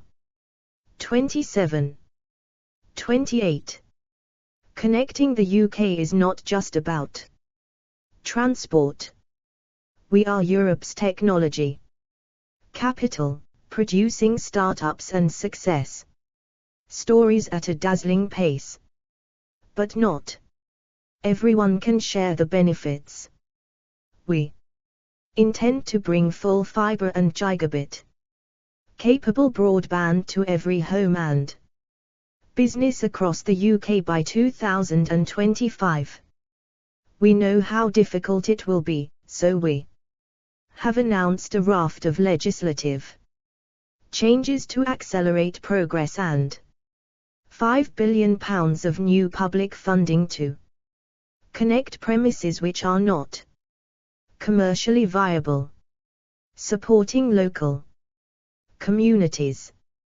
Local government is the bedrock of our democracy. We are proud that Conservative councils have led the way in helping keep council taxes low, providing value for money and supporting local communities. We will ensure that councils continue to deliver essential local services, which is why they received a substantial funding increase in the most recent spending round. Local people will continue to have the final say on council tax, being able to veto excessive rises. This does not prevent councils raising more, but it does ensure that they will need to have solid and convincing reasons for doing so. Mandatory design standards. For new routes, we will extend bikeability, cycling proficiency training to every child, and we will work with the NHS to promote cycling for healthier living. Parliament has voted in principle to support a third runway at Heathrow, but it is a private sector project. It is for Heathrow to demonstrate that it can meet its air quality and noise obligations, that the project can be financed and built, and that the business case is realistic. The scheme will receive no new public money. More broadly, we will use new air traffic control technology to cut the time aircraft spend waiting to land, reducing delays, noise nuisance and pollution. We will also build on Britain's pioneering work in electric and low-carbon flight. We will invest in superbus networks with lower fares, flat fares in urban areas and increased frequency. We will keep bus fares low, bring back and protect rural routes, and speed up your journeys. We will invest in electric buses, developing the UK's first all-electric bus town. We will launch the biggest ever pothole filling program as part of our national infrastructure strategy, and our major investment in roads will ensure new potholes are much less likely to appear in the future. We will support commuter cycling routes so that more people can cycle safely to work and more families can go out together. We will create a new £350 million cycling infrastructure fund with. We remain committed to devolving power to people and places across the UK. Our ambition is for full devolution across England, building on the successful devolution of powers to city region mayors, police and crime commissioners and others, so that every part of our country has the power to shape its own destiny. We will publish an English devolution white paper setting out our plans next year. Through our city and growth deals we have already delivered more than £9 billion of funding across England, and almost £3 billion to Scotland, Wales and Northern Ireland. Through bodies like the Northern Powerhouse, Western Gateway and Midlands Engine, we will drive greater levels of foreign investment into the UK, promoting our towns, cities and counties around the world. As part of our plans for full devolution, we will also invite proposals from local areas for similar growth bodies across the rest of England, such as the Oxford-Cambridge Arc. This is an agenda which shows that the days of Whitehall knows best are over. We will give towns, cities and communities of all sizes across the UK real power and real investment to drive the growth of the future and unleash their full potential. Helping people buy and rent. The biggest problem that young people face in getting on the housing ladder is the deposit. There are more than 3 million people, many of them with good jobs and secure prospects, who would have been homeowners before the economic crisis in 2008, but have been locked out of the Mortgage market. We will encourage a new market in long-term fixed rate mortgages which slash the cost of deposits, opening up a secure path to home ownership for first-time buyers. In all parts of the United Kingdom, we will offer more homes to local families, enabling councils to use developers' contributions via the planning process to discount homes in perpetuity by a third for local people who cannot otherwise afford to buy in their area. Councils could use this to prioritize key workers in their area, like police, nurses and teachers. We will maintain our commitment to a right to buy for all council tenants. We will also maintain the voluntary right to buy scheme agreed with housing associations. Following the successful voluntary pilot scheme in the Midlands, we will evaluate new pilot areas in order to spread the dream of home ownership to even more people.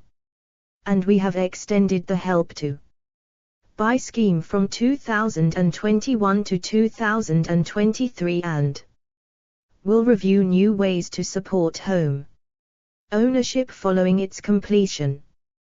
We will reform shared ownership, making it fairer and more transparent. We will simplify shared ownership products by setting a single standard for all housing associations, thereby ending the confusion and disparity between different schemes.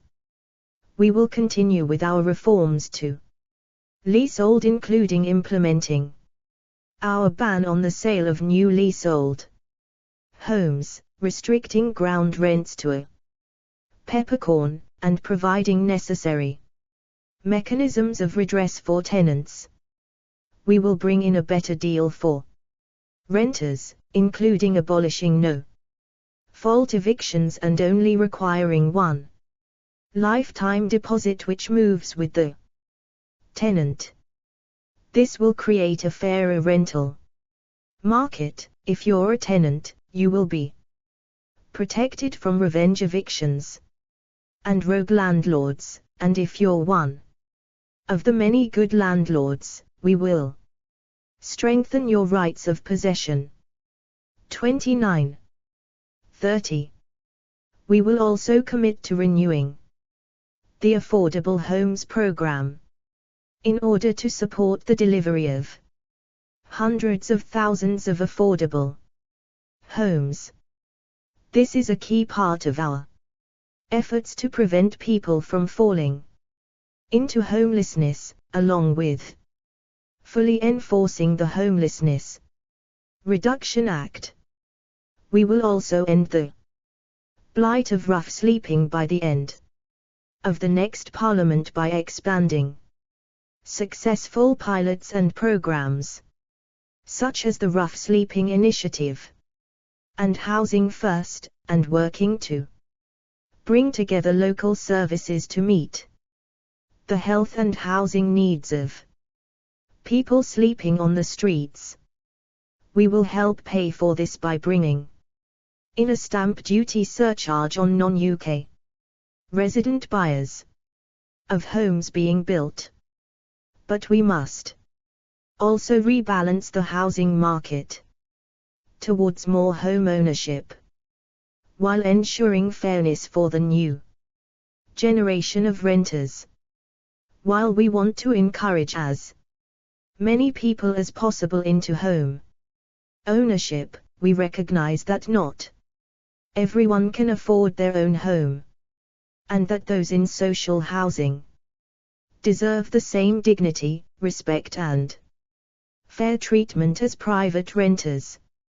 As Boris Johnson has promised, we will bring forward a social housing white paper which will set out further measures to empower tenants and support the continued supply of social homes.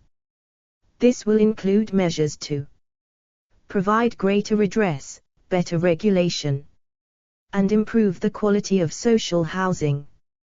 Deliver the housing people need. Home ownership is one of the most fundamental conservative values. People are happier, more secure and more rooted in their communities when they own their own home and know that they can pass it on to future generations. For the UK to unleash its potential, young people need the security of knowing that home ownership is within their reach, that they too can have a tangible stake in society, can be rooted in their communities and have a place to raise a family. A majority Conservative government will continue to increase the number. Dr. James Davies, candidate for the Vale of Clwyd, GP. Places we want to live in. Since 2010 there has been a considerable increase in home building. We have delivered 1 million homes in the last 5 years in England. Last year, we delivered the highest number of homes for almost 30 years. But it still isn't enough. That is why we will continue our progress towards our target of 300,000 homes a year by the mid-2020s. This will see us build at least 1 million more homes, of all tenures, over the next Parliament in the areas that really need them. And we will make the planning system simpler for the public and small builders, and support modern methods of construction. Crucially, however, we need to make sure homes are built in a way that makes sense for the people already living in the area and for the families moving in. Infrastructure first. We will amend planning rules so that the infrastructure, roads, schools, GP surgeries comes before people move into new homes. And our new £10 billion single housing infrastructure fund will help deliver it faster. Beautiful, high-quality homes. We will ask every community to decide on its own design standards for new development, allowing residents a greater say on the style and design of development in their area, with local councils encouraged to build more beautiful architecture. Building safety. Following the Grenfell tragedy, there has rightly been a focus on building safety. No report or review can truly capture the heartache, sorrow, anger and grief that many people feel. We have already committed to implementing and legislating for all the recommendations of the Hackett Review and the first phase of the independent inquiry. We will continue to work with industry, housing associations and individuals to ensure every home is safe and secure. And we will support high-rise residential residents with the removal of unsafe cladding, and continue with our rigorous process of materials testing, community housing and self-build. We will support community housing by helping people who want to build their own homes find plots of land and access the Help to Buy scheme. We will also support communities living on council estates who want to take ownership of the land and buildings they live in. Environmentally friendly homes. We will support the creation of new kinds of homes that have low energy bills and which support our environmental targets, and will expect all new streets to be lined with trees. Homes for the future. We will encourage innovative design and technology to make housing more affordable, accessible, and suitable for disabled people and an aging population. The Green Belt. We will protect and enhance the Green Belt. We will improve poor quality land, increase biodiversity and make our beautiful countryside more accessible for local community use. In order to safeguard our green spaces, we will continue to prioritize brownfield development, particularly for the regeneration of our cities and towns. 31. 32. Make Britain the best place to start and grow a business. We want Britain to be the best country in the world to start and grow a business, a place where entrepreneurs know they can build on their ideas and find success. Not only because businesses are good for society, creating the jobs that put bread on the table, and generating the tax revenue that funds our vital public services, but because we believe that we should do everything we can to support those who want to start their own company, strike out on their own, and have an idea that grows into a world-leading business. Our mission as conservatives is to give everyone across the country the opportunity to fulfill their potential. We have many strengths. We are a highly competitive economy with a strong education system and well-respected regulatory framework.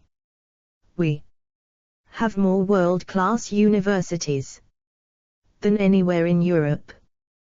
We are a magnet for talent, and home to more innovative and successful new companies than anywhere on the continent, especially in the technology sector. In areas such as tech, financial services, law and the creative industries, we lead the world, and will continue to do so after Brexit. Of the nearly 6 million businesses in this country, the vast majority are small and medium-sized. Small and family businesses are the backbone of the economy, and Britain is immeasurably stronger for their contribution. Once we get Brexit done, we can use our new freedoms to ensure that Britain's businesses can unleash their enormous potential, that they can invest, hire, export and grow, rather than being crushed by Jeremy Corbyn and John McDonnell's inexorable hostility towards aspiration and entrepreneurship, driving down costs and supporting small businesses. We understand the challenge of increasing running costs, especially for smaller firms, and are committed to reducing them.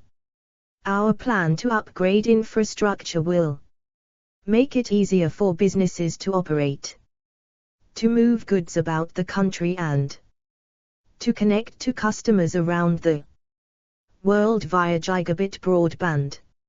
And our new £3 billion National Skills Fund, alongside other major investment in skills and training and our reforms to high-skilled immigration, will ensure that businesses can find and hire the workers they need. But we also want to tackle the other everyday obstacles that they face. We will cut the burden of tax on business by reducing business rates. This will be done via a fundamental review of the system.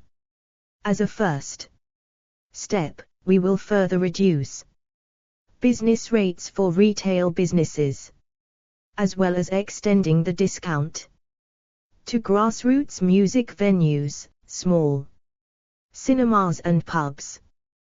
That means protecting your high street and community from excessive tax hikes and keeping town centers vibrant. We will increase the employment allowance for small businesses, a tax cut for 500,000 small firms. We will support startups and small businesses via government procurement, and commit to paying them on time. We will also clamp down on late payment more broadly and strengthen the powers of the Small Business Commissioner to support small businesses that are exploited by their larger partners. 33. We will expand startup loans, which have particularly high take-up from women and BAME entrepreneurs.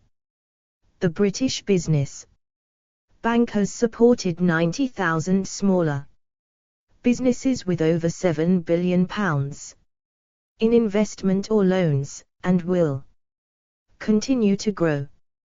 We will help SMEs to become exporters, so that they can seize the opportunities that will become available once we get Brexit done. Good regulation is essential to successful businesses. We will strive to achieve the right regulatory balance between supporting excellent business practice and protecting workers, consumers and the environment.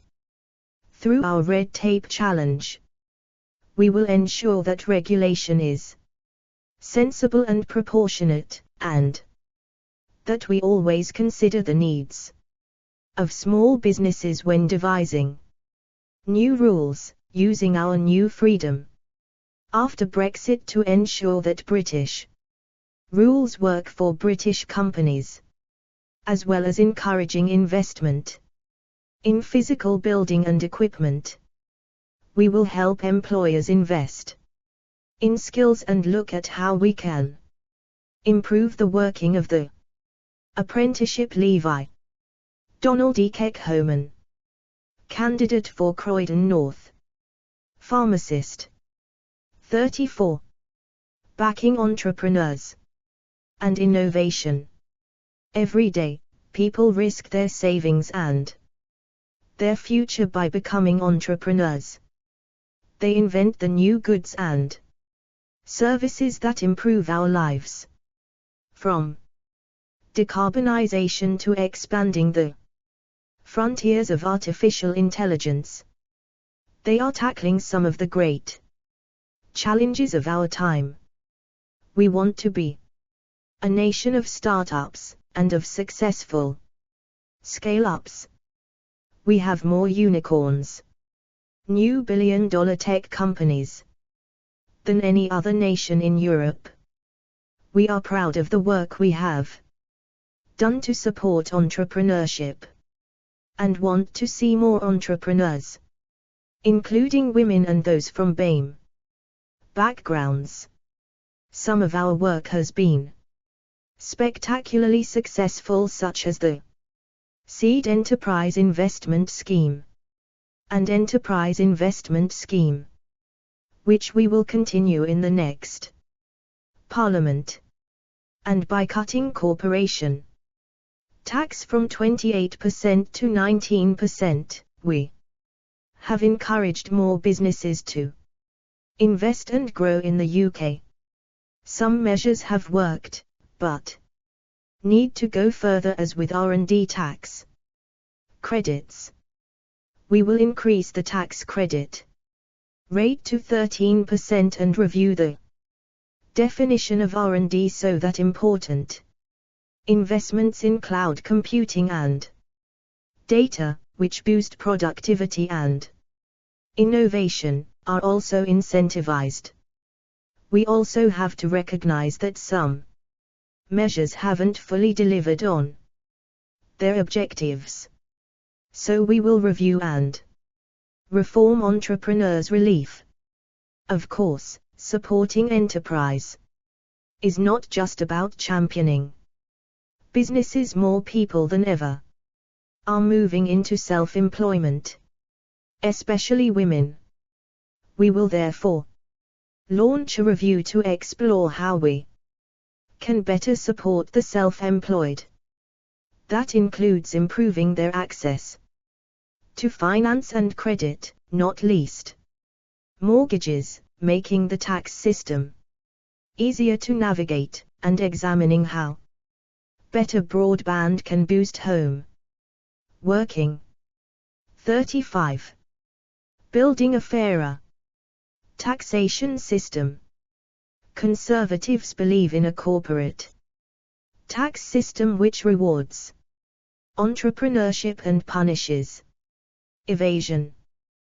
We will always be wholeheartedly on the side of business, while making sure everyone pays their fair share of tax. Already, the top 1% of income taxpayers pay over 29% of income tax, higher than at any time under the last Labour government. We will continue to build on this to tackle tax evasion and reduce opportunities for aggressive tax avoidance. Since 2010, we have introduced more than 100 anti-avoidance measures and secured more than £200 billion, which would otherwise have gone unpaid. £24 billion in the last year alone. We have led the international fight against aggressive tax avoidance and offshore tax havens, rewriting global rules to ensure tax is paid where profit is made. This has included committing 100 jurisdictions to ending bank secrecy. But we can go further still. The gap between the amount of tax that should be paid and is actually collected stands at £35 billion, still too high. Hard-working families and businesses who do pay their fair share should know that we will not permit evasion to go unchecked. So we will set out a new anti-tax avoidance and evasion law. This will double the maximum prison term to 14 years for individuals convicted of the most egregious examples of tax fraud. Create a single, beefed-up anti-tax evasion unit in HMRC that covers all duties and taxes, from individual errors to deliberate non-compliance, which is put on a legislative footing.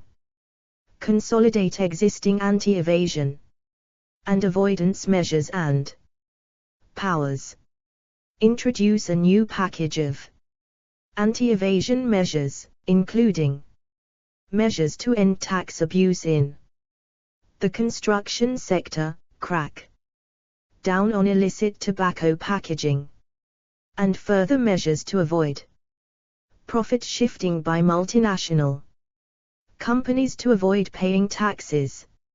Major multinational companies should pay their fair share of tax.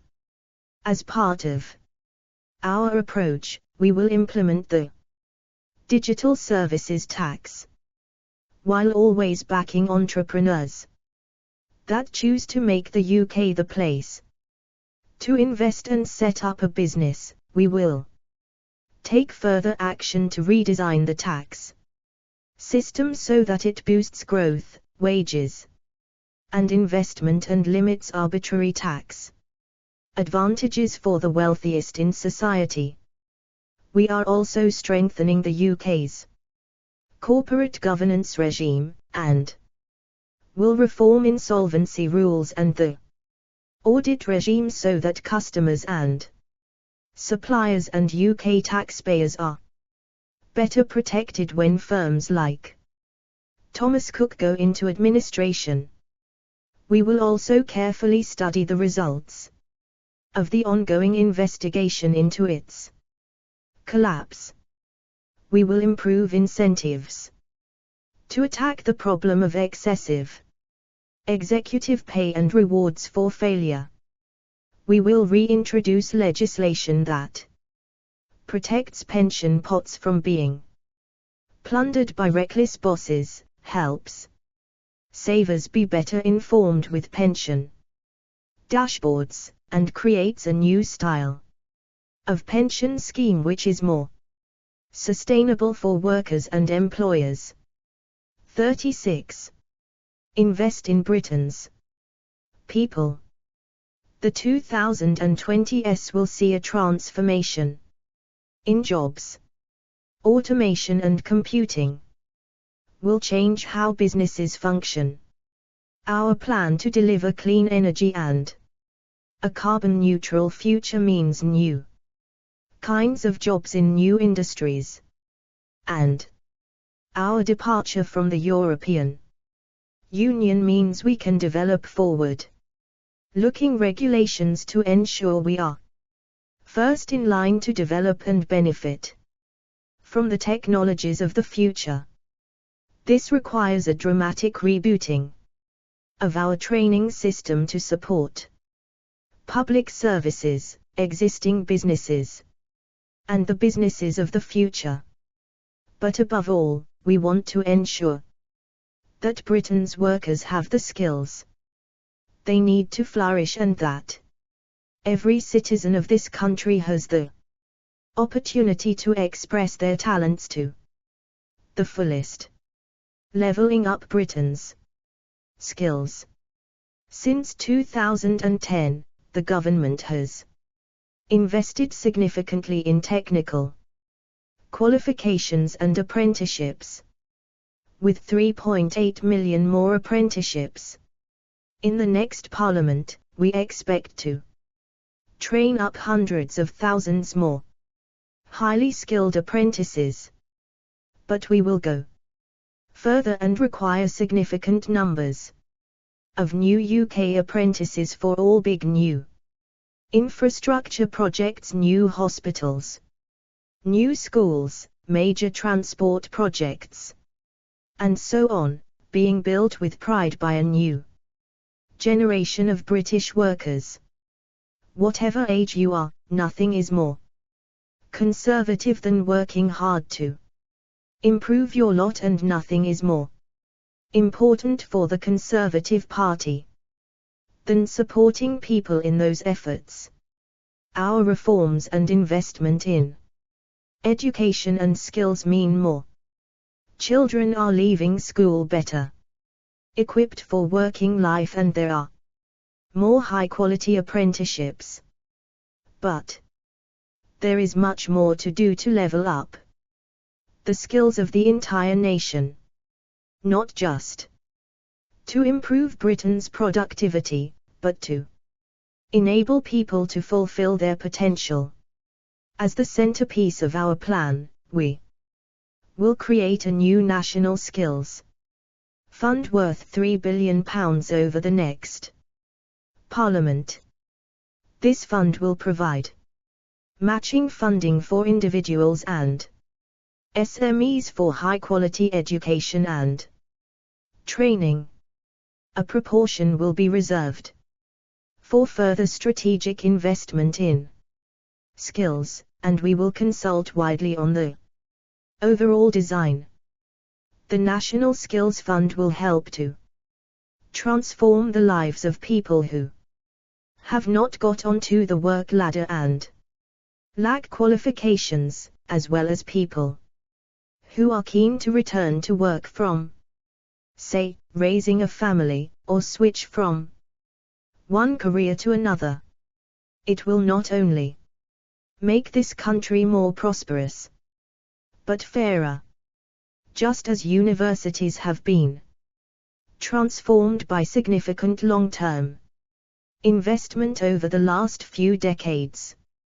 We need to make sure local colleges are equally excellent places for people to learn. We are therefore investing almost £2 billion to upgrade the entire further education college estate. And we'll also have 20 institutes of technology, which connect high-quality teaching in science, technology, engineering and maths to business and industry. Gary HYNDS. Candidate for Lagan Valley. Administrative Assistant. Vitally, leaving the EU also means that we can take back control of the money that was being channeled via its structural funds. We have already announced a UK Shared Prosperity Fund, to ensure that the people of the UK do not lose out from the withdrawal of EU funding, which was, of course, only a small part of the billions of pounds we were contributing, and to replace the EU programme with one that is fairer and better tailored to our economy. And we will ensure that £500 million of the UK Shared Prosperity Fund is used to give disadvantaged people the skills they need to make a success of life. Taken together, this package of measures represents a profound commitment to Britain's future, to helping people of whatever age and background navigate the new world of work, equip themselves with the skills they need, increase their earnings and Britain more productive.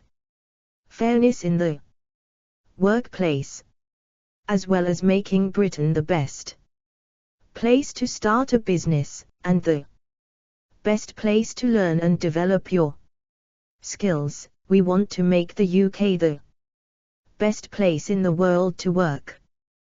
The increase in employment that the Conservative government has overseen since 2010 is proof that there is no contradiction between high world-leading universities. The UK is home to leading universities, which attract students from all over the world, conduct vital research, and generate enormous benefits for our economy and our society. They also do an excellent job of generating many of the skills that our economy needs, producing globally renowned scientists, entrepreneurs and creators, and enabling millions of people to fulfill their potential. In the next Parliament we will work to maintain and strengthen our global position in higher education. The Auger Review made thoughtful recommendations on tuition fee levels, the balance of funding between universities, further education and apprenticeships and adult learning, and we will consider them carefully. We will look at the interest rates on loan repayments with a view to reducing the burden of debt on students. We also will continue to explore ways to tackle the problem of grade inflation and low-quality courses, and improve the application and offer system for undergraduate students. Our approach will be underpinned by a commitment to fairness, quality of learning and teaching, and access. We will also strengthen academic freedom and free speech in universities and continue to focus on raising standards. We will strengthen universities and colleges' civic role. We will invest in local adult education and require the Office for Students to look at universities' success in increasing access across all ages, not just young people entering full-time undergraduate degrees.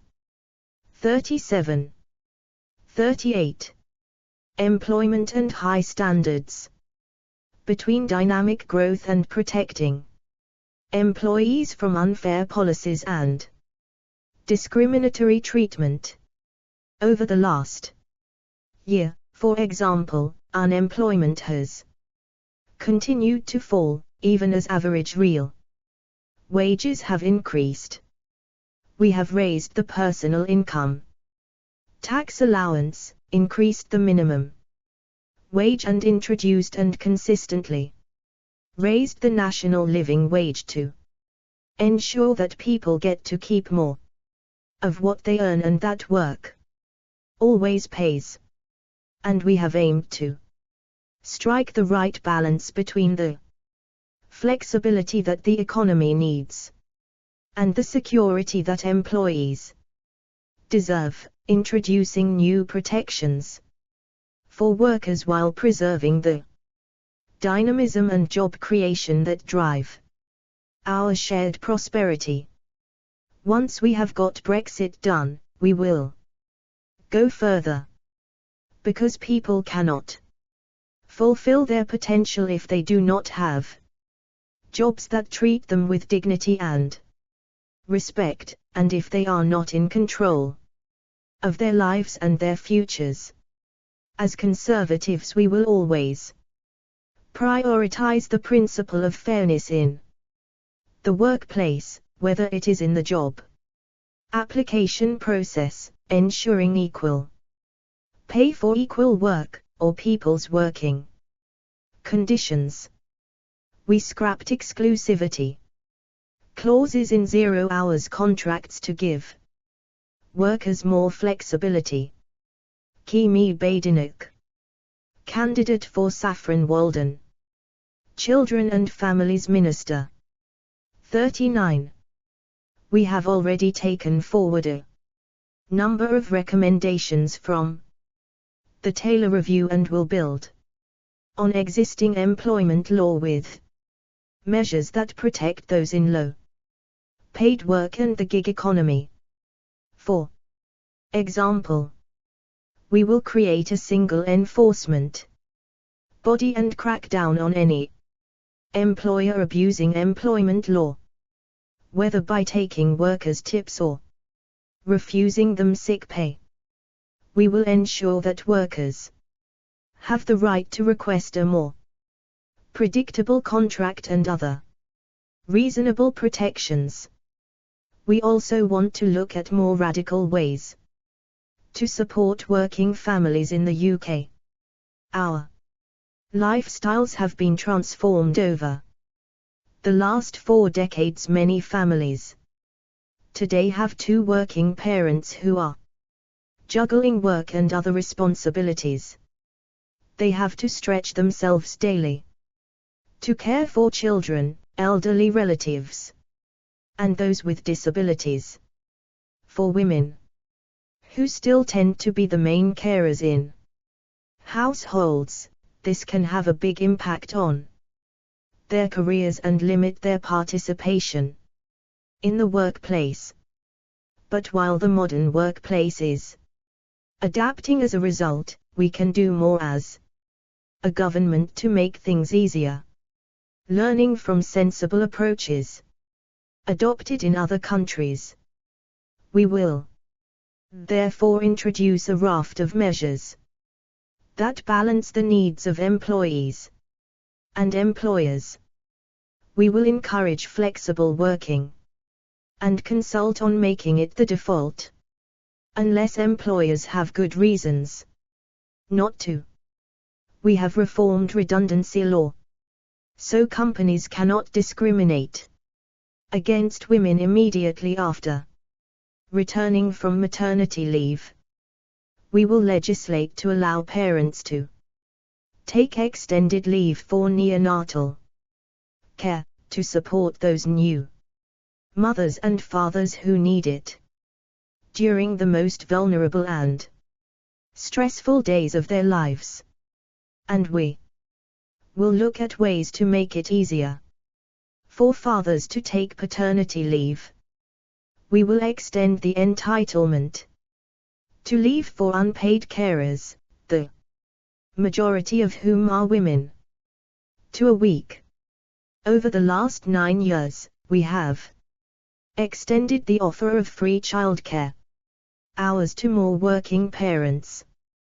We know that people value this support, but wish it could be more flexible.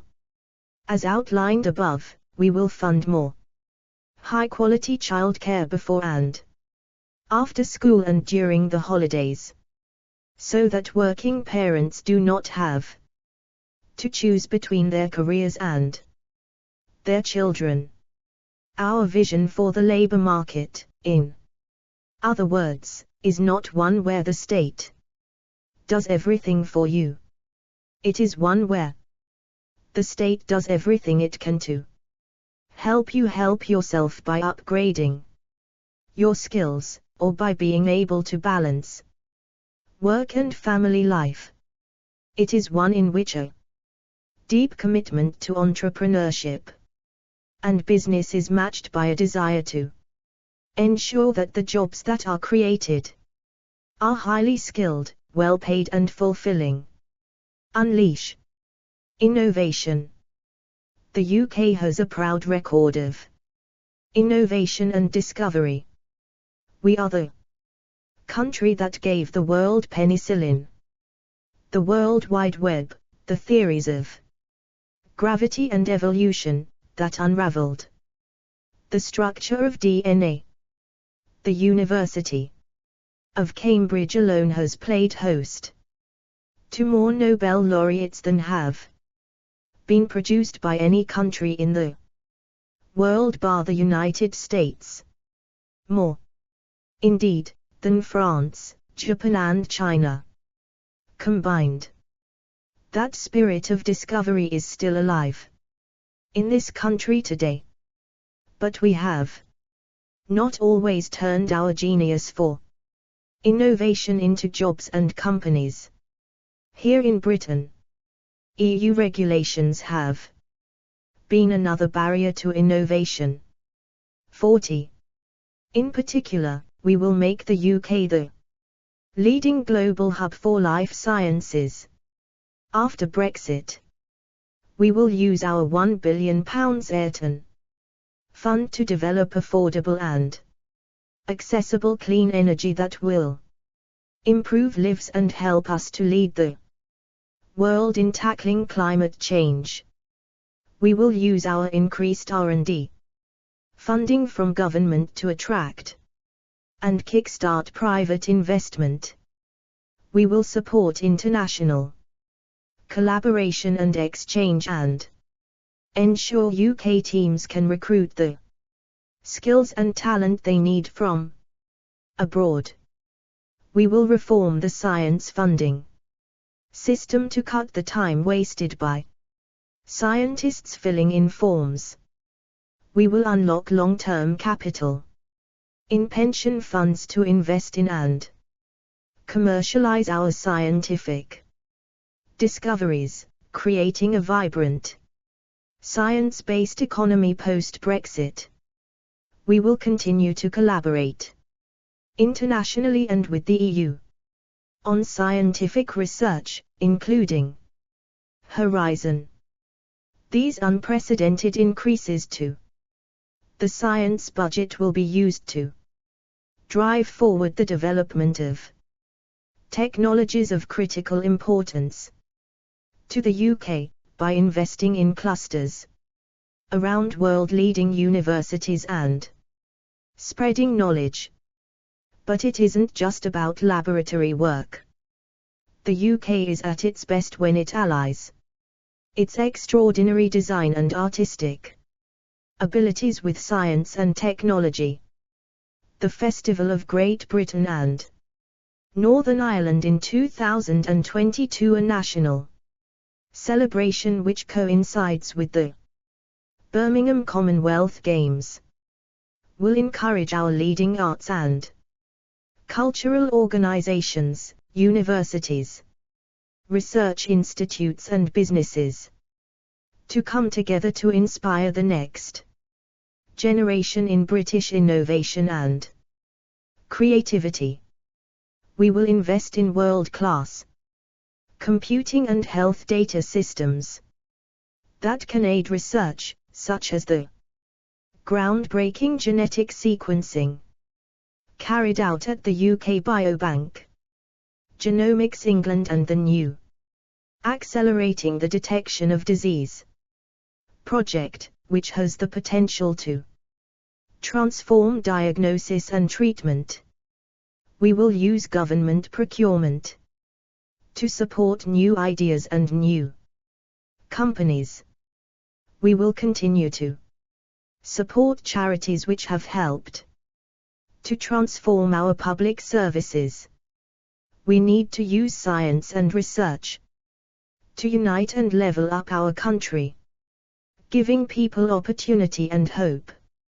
Once we have got Brexit done, we will turn our attention to the great challenges of the future, such as clean energy and advanced energy storage, a cure for dementia, and solving antibiotic resistance.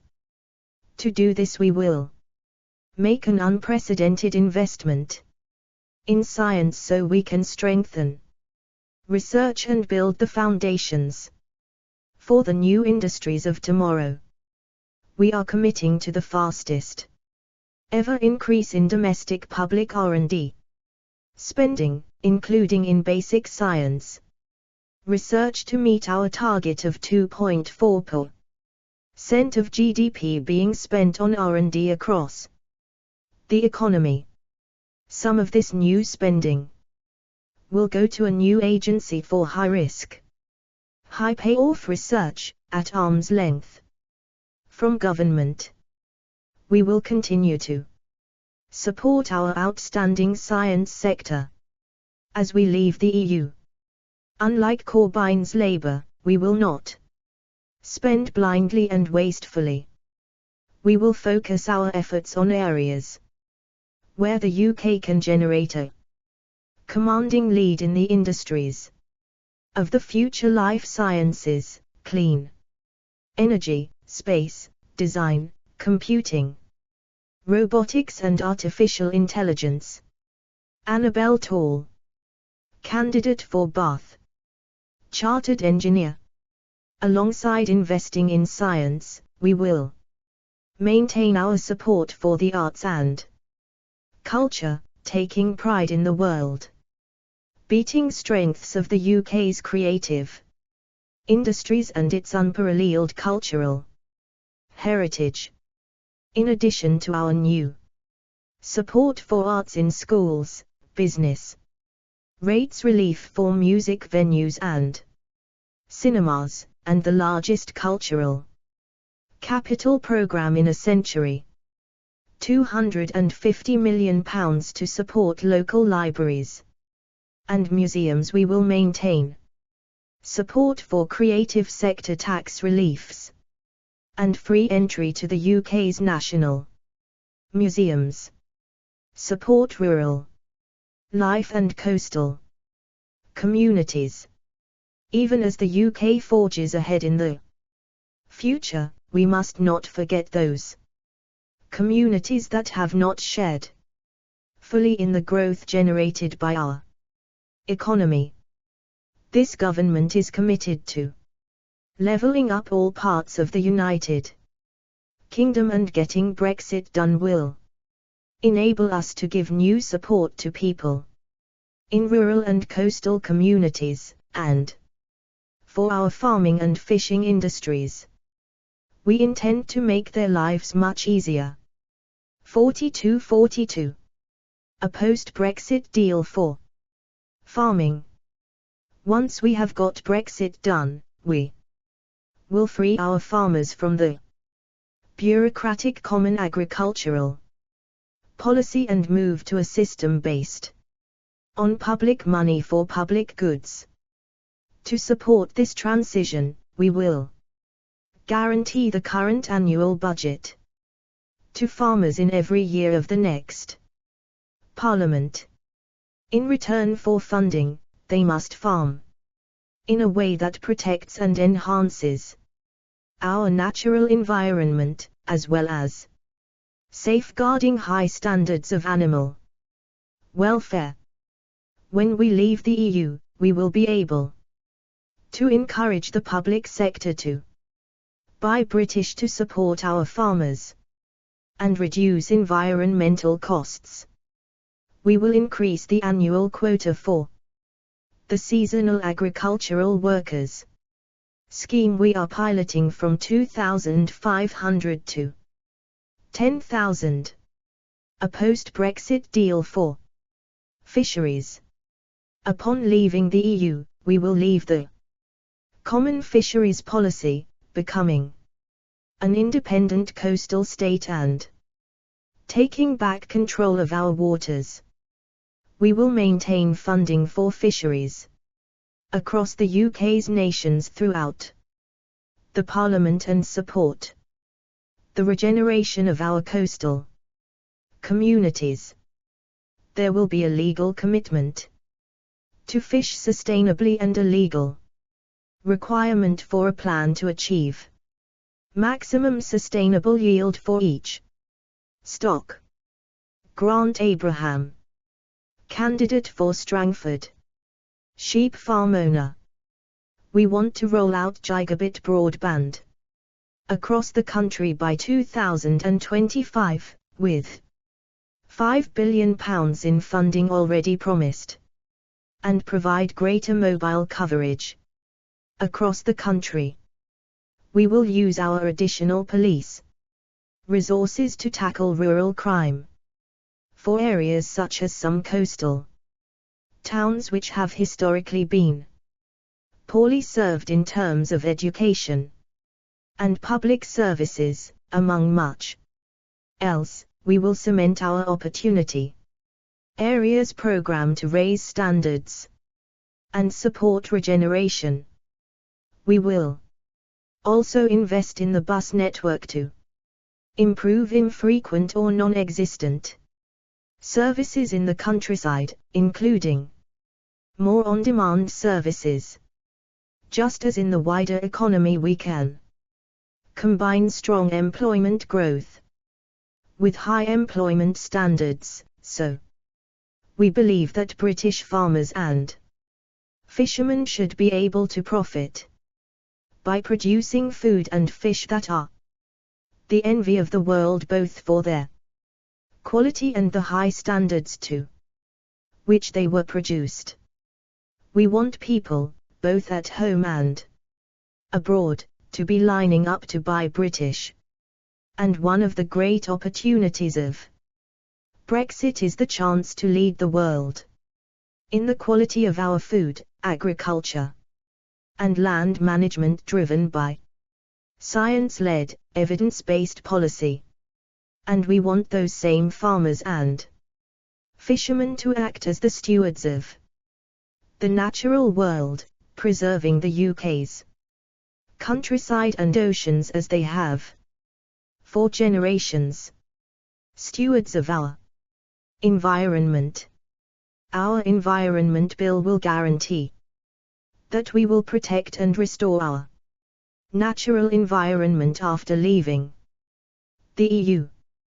Because conservation has always been at the very heart of conservatism, we will set up a new independent Office for Environmental Protection and introduce our own legal targets, including for air quality.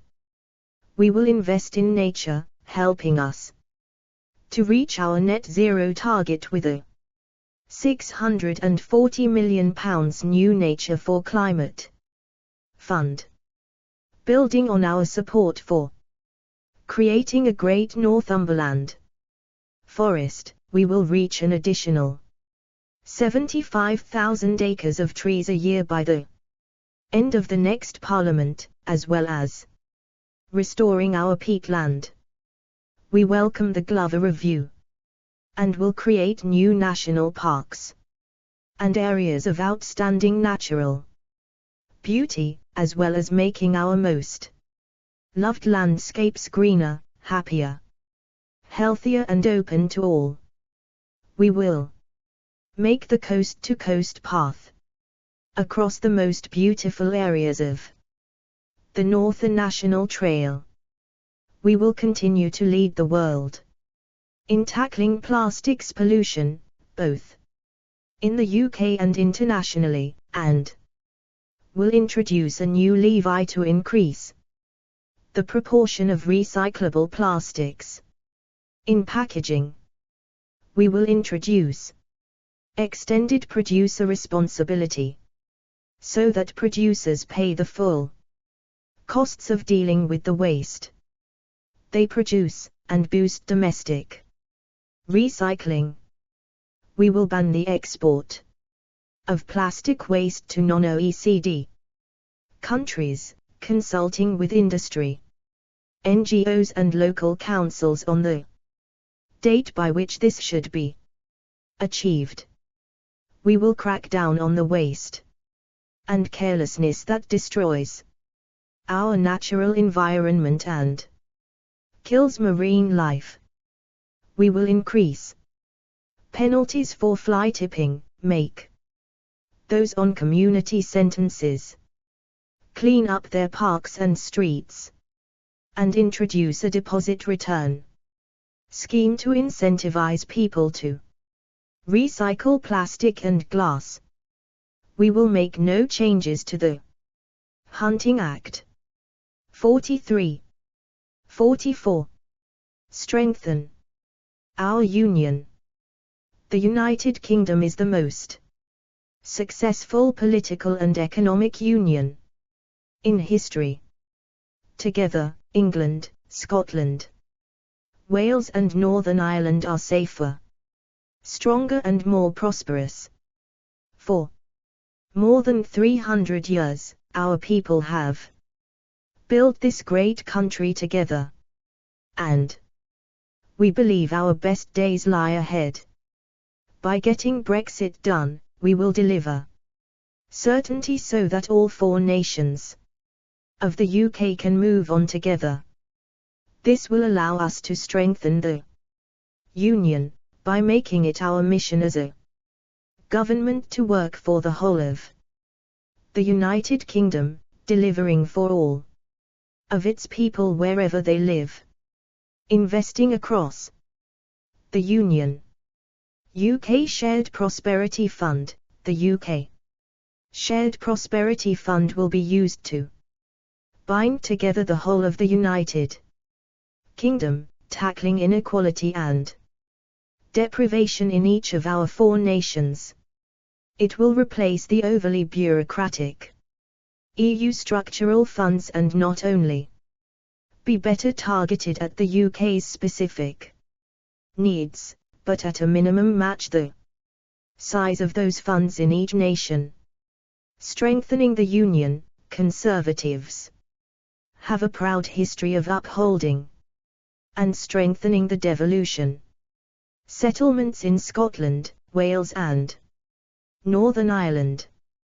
We also want to ensure that the UK government and its institutions are working effectively to realise the benefits of 4 nations working together as one united kingdom. We will carefully consider the recommendations of Lord Dunlop's independent review into UK government union capability when it is published, as we work to strengthen our union going forward. Free ports. We will aim to ensure that our new free ports benefit the people in each of the 4 nations. We believe that there are many places across the United Kingdom that have the opportunity to be successful, innovative hubs for global trade. Standing up for Northern Ireland. Northern Ireland enjoys huge benefits from membership of the United Kingdom, and our country is stronger and richer for Northern Ireland being part of it. That is why we will never be neutral on the Union, and why we stand for a proud, confident, inclusive and Modern unionism that affords equal respect to all traditions and parts of the community. Our commitment to the 1998 Belfast Agreement and its successor agreements is unshakable, and we will not deviate from the principle of consent or the three-stranded approach. We will continue to work with all sides to re-establish the Northern Ireland Executive and Assembly so that the people of Northern Ireland can enjoy the full advantages of devolved government for the benefit of the whole community, guaranteeing the full economic benefits of Brexit. Northern Ireland will enjoy the full economic benefits of Brexit, including new free trade agreements with the rest of the world. We will ensure that Northern Ireland's businesses and producers enjoy unfettered access to the rest of the UK, and that in the implementation of our Brexit deal, we maintain and strengthen the integrity and smooth operation of our internal market, turbocharging the Northern Ireland economy. After Brexit, we will support the Northern Ireland Executive to improve infrastructure, enterprise and tourism, reduce public sector dependence and make the most of our new city deals. We intend to devolve responsibility for corporation tax and will consider the same for short-haul air passenger duty to serve our goal of making our union more prosperous and connected than ever before. Security and legacy issues, keeping people safe and secure will always be our priority. That means taking action to tackle the threat from terrorism and the scourge of paramilitarism. We will also never forget the immense contribution of the police and armed forces in standing firm against terrorists in the past and the debt we owe them for peace today.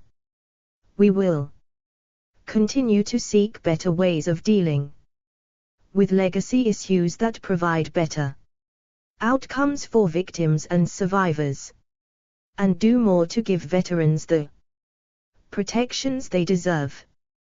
Delivering for Scotland.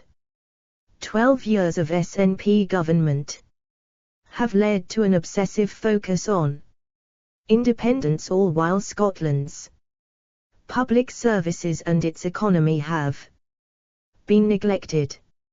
So long as the SNP are in power, Scottish schools and hospitals will always take second place to the pursuit of another independence referendum. We are opposed to a second independence referendum and stand with the majority of people in Scotland who do not want to return to division and uncertainty. Nicola Sturgeon and the SNP promised that the 2014 referendum would be a once-in-a-generation vote, and the result was decisive. We believe that outcome should be respected.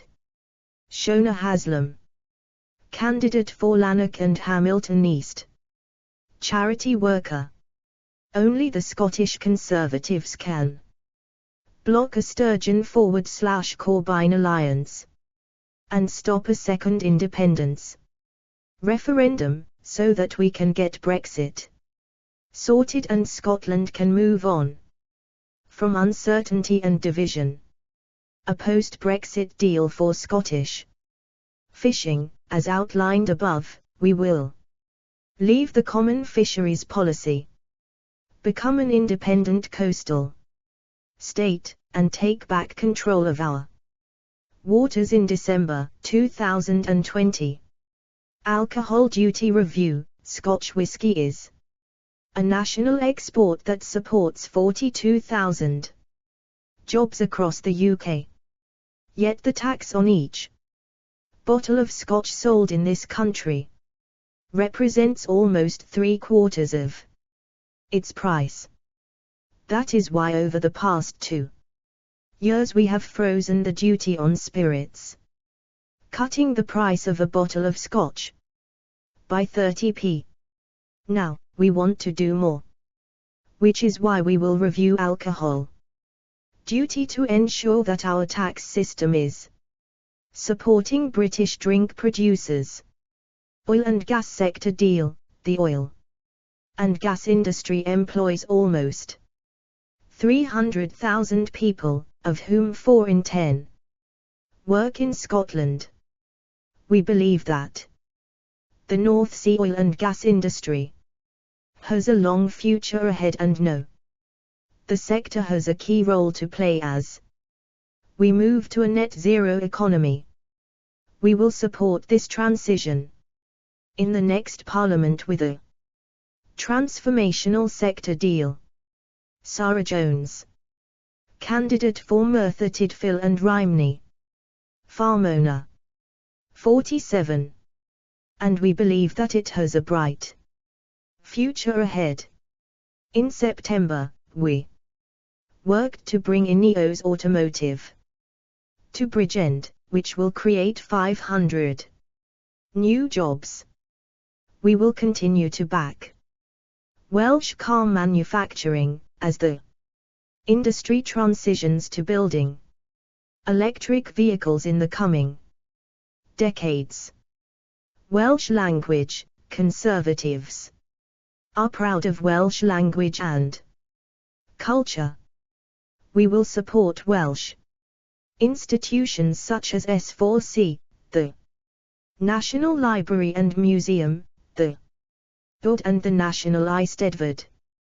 We will support the ambition for 1 million people in Wales to be able to speak Welsh by 2050. Protect our democracy. As Conservatives, we stand for democracy and the rule of law.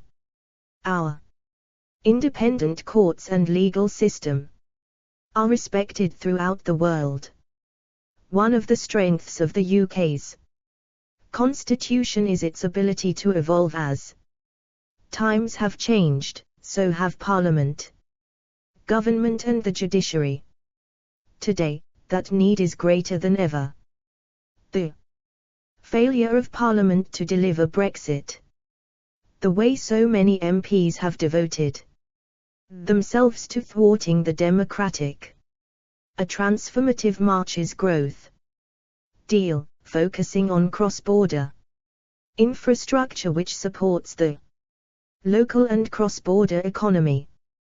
This will be modelled on the successful collaboration between governments and councils through the Borderlands Growth Deal in Northern England and the south of Scotland, building on the work of the Western Gateway Partnership.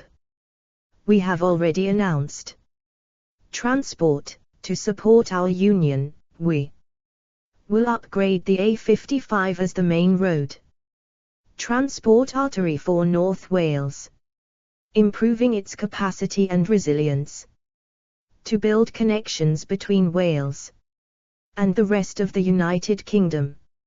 A Welsh Conservative government would deliver the M4 relief road, which has been mothballed by the Labour administration.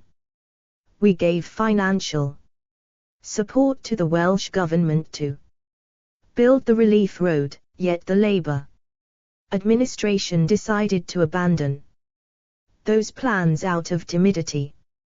This road is a vital economic lifeline, and its cancellation shows that Wales is continually being held back by the Labour Welsh government. We will also deliver on our commitment to fund the building of the West Wales Parkway station outside of Swansea.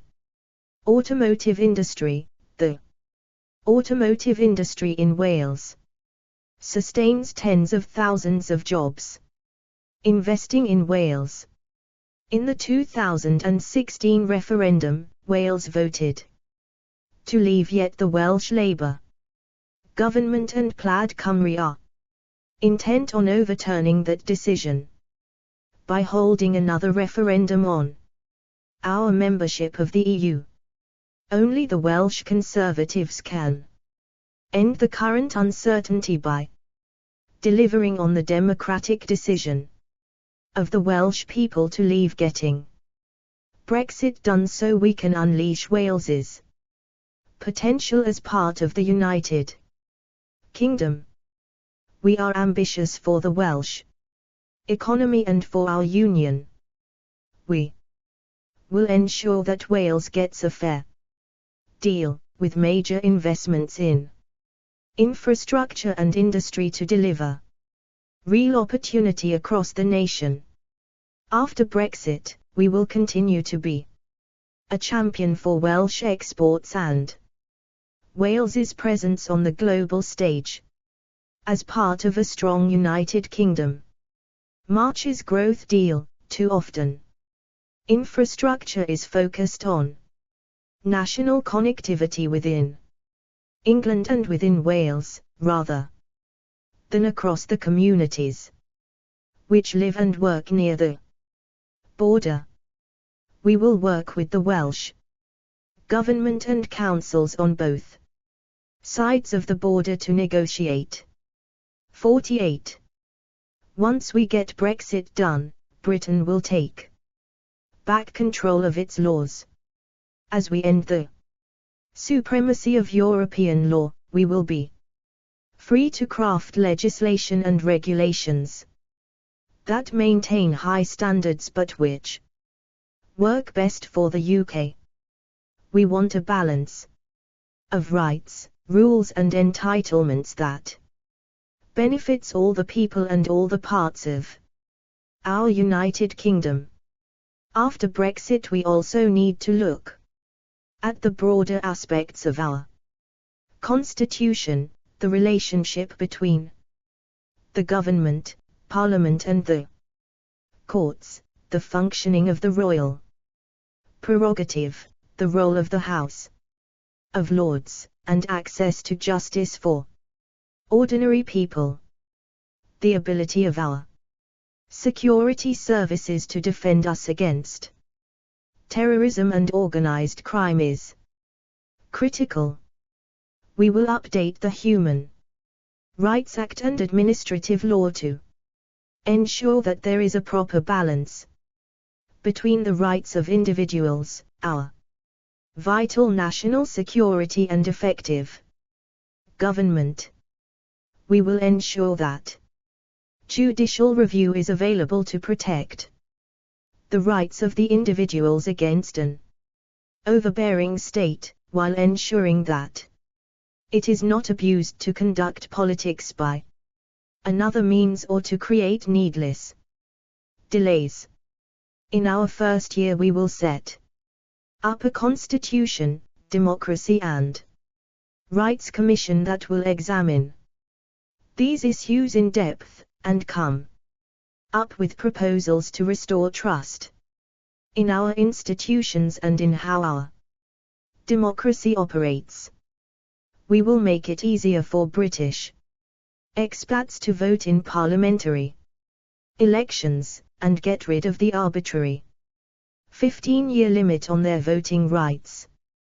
We will maintain the voting age at 18, the age at which one gains full citizenship rights.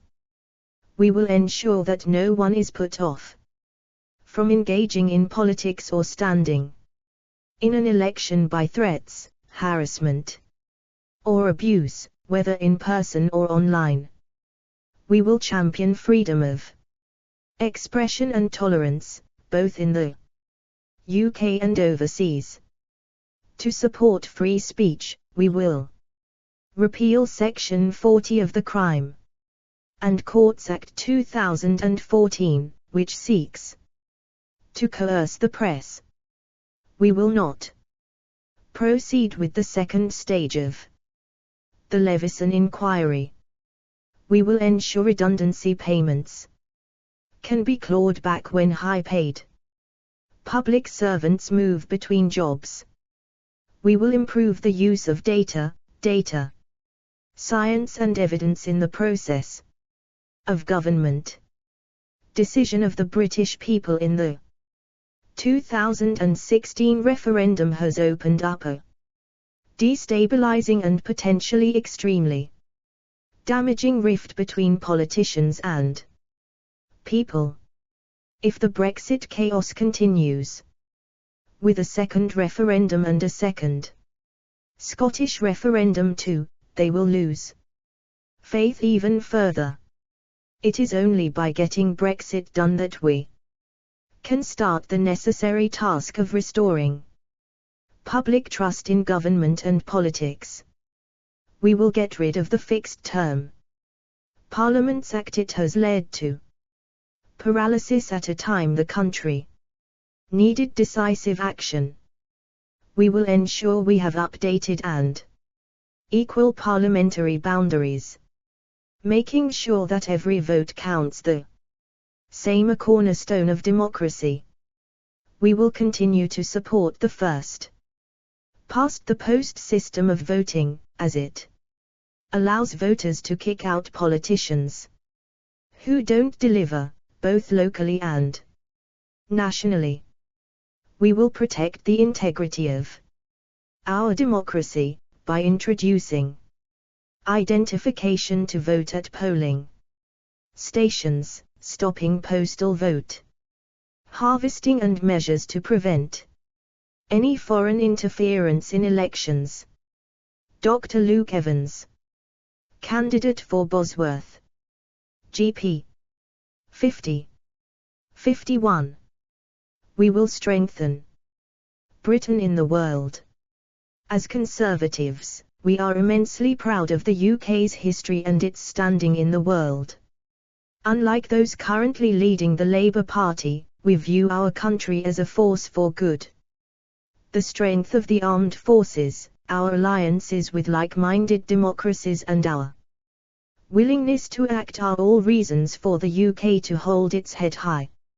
So too is our work in promoting international development and fighting climate change. Both issues on which the Conservative Party and Conservative governments have driven the agenda forward. And in an uncertain world, in which the threat of terrorism, rogue states, and malign non-state actors is ever present, it is vital that Britain stands up and is counted. Getting Brexit done will allow us to do more on the international stage. We will continue to be an outward-looking country that is a champion of collective security, the rule of law, human rights, free trade, anti-corruption efforts and a rules-based international system. After Brexit, we will bolster the alliances and institutions that help project our influence and keep us safe, the UN and the UN Security Council, NATO, the Commonwealth, Five Eyes, the G20, the G7, and the World Trade Organization. We will open new markets and support free trade and global growth. We will build on our fantastic track record of delivering major international sporting events, including supporting the upcoming Commonwealth Games, UEFA European Women's Championships and Rugby League World Cup, and we would back a potential UK and Ireland bid for the 2030 FIFA World Cup. As we extend our diplomatic network, we will reinvigorate relationships with Europe and seek to strengthen old and new partnerships across the world. We will work with our cultural institutions like the BBC and British Council to expand our influence and project our values and Unlike Jeremy Corbyn, we will stand up to foreign countries that threaten the stability of Europe, or commit state-sanctioned murder on British soil. Supporting our veterans and investing in the men and women of today's armed forces. A conservative government understands the sacrifices made by armed forces personnel, veterans and their families. That is why we will introduce new legislation to tackle the vexatious legal claims that undermine our armed forces and further incorporate the Armed Forces Covenant into law. We will continue to acknowledge and commemorate the invaluable contribution of diaspora communities in previous armed conflicts. We also recognize the contribution in the present day of so many from beyond these shores, such as the Gurkhas. In addition, we will bring in a range of measures to support former and current service personnel. We will reduce national insurance contributions for employers if they employ ex-service personnel. We will offer wraparound childcare for forces families. We have established a new office for Veterans Affairs and we will introduce a Veterans Rail Card. We will offer a guaranteed job interview for veterans for any public sector role they apply for. Darren Henry, candidate for Broxtow, former RAF squadron leader. 52. 53. Put our national security first. The security of our nation comes first. We will protect the British people at home and abroad, and also ensure that the democratic rights of people in Gibraltar, the Falklands and all our overseas territories are protected. We will continue to exceed the NATO target of spending 2% of GDP on defense and increase the budget by at least 0.5% above inflation every year of the new Parliament. We will modernize the equipment and improve the capability of our world-class armed forces and intelligence agencies. We will invest in training and equipping our armed forces and constantly champion their exemplary contribution to our security and our country. We will maintain our Trident nuclear deterrent, which guarantees our security. We will adapt to new threats, investing more in cybersecurity and setting up the UK's first space command. We will stand against terrorism and extremism around the world. We will support the UK's world-class defence industry by investing in ambitious global programs, including building the new Type 31 frigates in British shipyards such as Rosyth and a new generation of armoured vehicles made in Britain. Promote our values, from helping to end the slave trade to tackling modern slavery. The UK has long been a beacon of freedom and human rights and will continue to be so. We are proud of our peace-building and humanitarian efforts around the world, particularly in war-torn or divided societies, and of our record in helping to reduce global poverty. We will continue to support international initiatives to achieve reconciliation, stability and justice across the world, and in current or former conflict zones, such as Cyprus, Sri Lanka and the Middle East, where we maintain our support for a two-state solution. Once we leave the EU, we will champion these values even more strongly. We will further develop an independent Magnitsky-style sanctions regime to tackle human rights abusers head-on. We will stand up for the right of every girl in the world to have 12 years of quality education. We will continue our campaigns to promote international media freedom and to eradicate human trafficking and the scourge of modern slavery. We will support marginalized communities in the developing world, hosting the UK government's first ever international LGBT conference.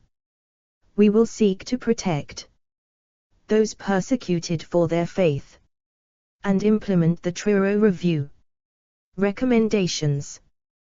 We will proudly maintain our commitment to spend 0.7% of GNI on development, and do more to help countries receiving aid become self-sufficient. Building on this government's existing efforts, we will end the preventable deaths of mothers, newborn babies and children by 2030, and lead the way in eradicating Ebola and malaria. We will support the construction of the planned UK Holocaust Memorial. Animal welfare. High standards of animal welfare are one of the hallmarks of a civilized society.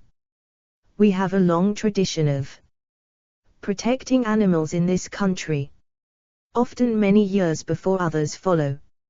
Under a conservative government, that will continue, and we will continue to support such efforts overseas.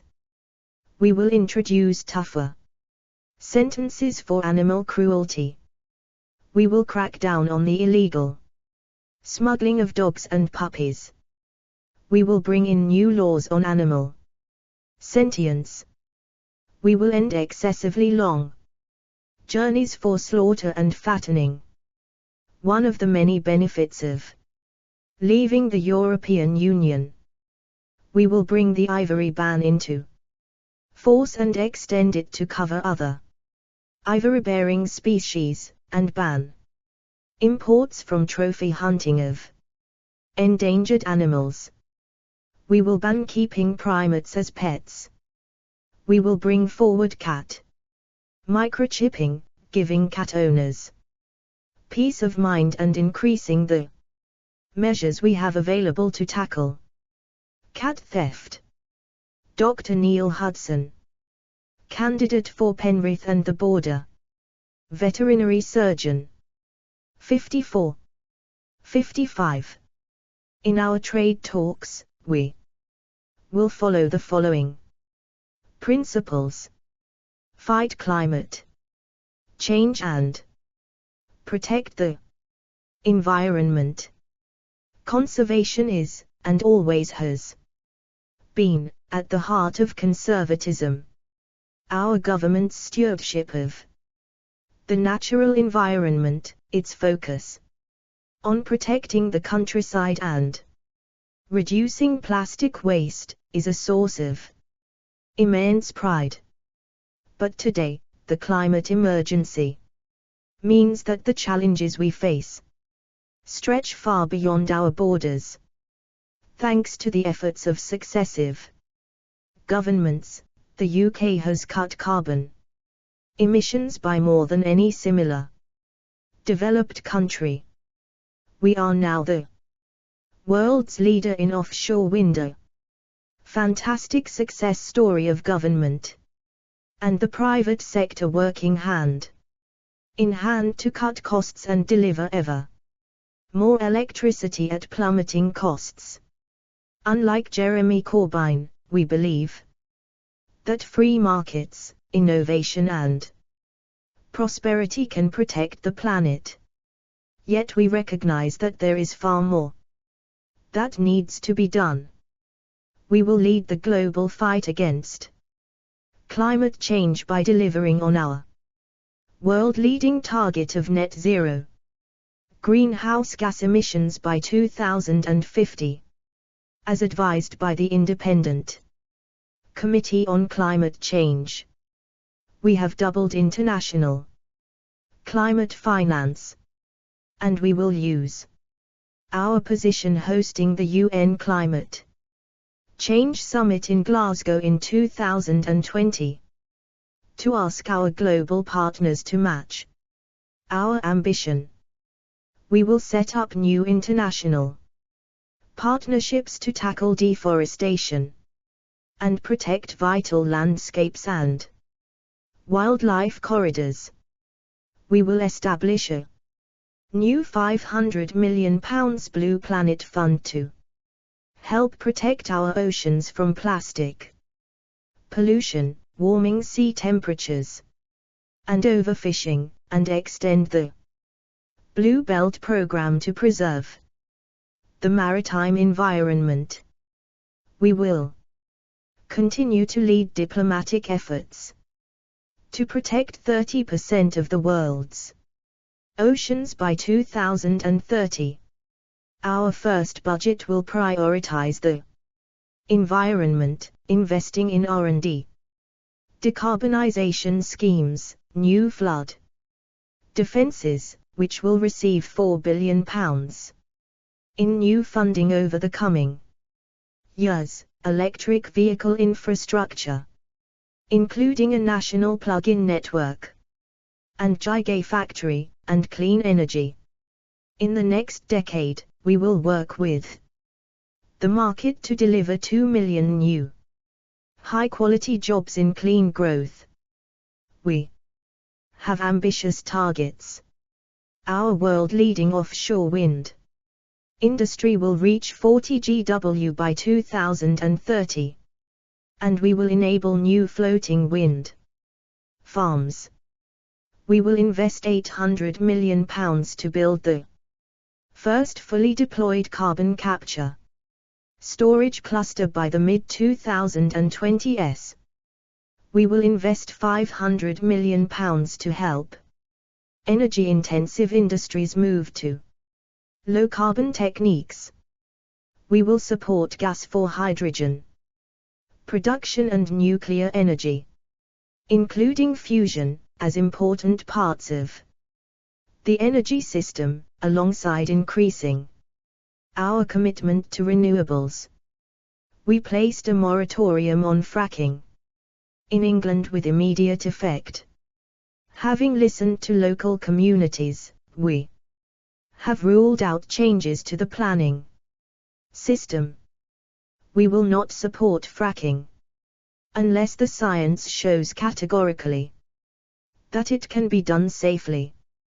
We will help lower energy bills by investing £9.2 billion in the energy efficiency of homes, schools and hospitals. We will support clean transport to ensure clean air, as well as setting strict new laws on air quality. We will consult on the earliest date by which we can phase out the sale of new conventional petrol and diesel cars. 56. Dominic Raab, candidate for Esher and Walton, Foreign Secretary and First Secretary of State. In our trade talks, we will follow the following principles.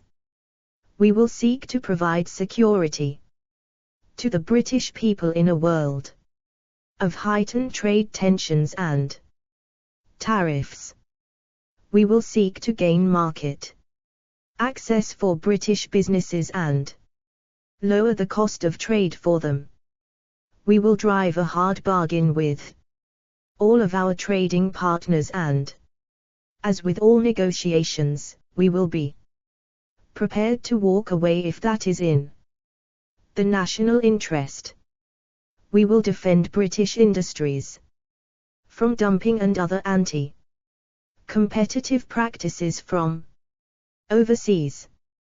In all of our trade negotiations, we will not compromise on our high environmental protection, animal welfare and food standards. The NHS is not on the table. The price the NHS pays for drugs is not on the table. The services the NHS provides are not on the table. Increase trade and prosperity. For the first time in nearly half a century, the UK will have its own independent trade policy once we leave the EU. Free trade has been proven time and again to be the best way to increase exports, cut prices for consumers, increase investment and create jobs. Right here in the UK, we believe we can use this historic opportunity to connect the UK to the world's fastest growing nations, create new export opportunities and enrich ourselves and our trading partners. As part of the EU, we were forced into accepting trade deals that put their priorities first. Now, we will be able to tailor our trade deals to the needs of British firms and the British economy. Our trade deals will not only be free, but fair, in particular towards the developing nations whose economies could be transformed by access to the UK's markets and expertise. We can, for example, include provisions in our new free trade agreements that promote the fair treatment of workers and advance women's empowerment. Our goals for British trade are accordingly ambitious. We aim to have 80% of UK trade covered by free trade agreements within the next 3 years, starting with the USA, Australia, New Zealand and Japan. These will be negotiated in parallel with our EU deal. We will also forge stronger links with the Commonwealth, which boasts some of the world's most dynamic economies, such as India, with which we already share deep historical and cultural connections. We will use export finance to increase our businesses' access to emerging markets and engage diaspora communities in the UK with this agenda. The UK is a world leader in many areas, such as architecture, engineering, accountancy, information technology, digital services, law and the creative arts. Just as we led the way in opening up trade in manufactured goods in the last 2 centuries, we should open up trade in services, in which the majority of us work and where most new jobs will be created. As part of our commitment to making the most of the opportunities of Brexit and levelling up the nation, we will create up to 10 free ports around the UK, benefiting some of our most deprived communities. We will also redouble our efforts to promote British business and UK exports and dismantle barriers to trade and retake our seat at the World Trade Organization. 57, 58, 58, 59, 59.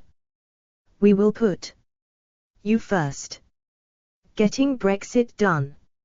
Investing in our public services and infrastructure. Supporting workers and families. Strengthening the Union. Unleashing Britain's potential. The future is there for us to grasp. Not a future in which we endlessly refight the battles of Brexit and the Scottish independence referendum, or in which Jeremy Corbyn and John McDonnell, propped up by Nicola Sturgeon, lead a government which rejects everything that has made the UK great. The Conservatives offer a future in which we get Brexit done, and then move on to focus on our priorities, which are also your priorities. Because more important than any one commitment in this manifesto is the spirit in which we make them.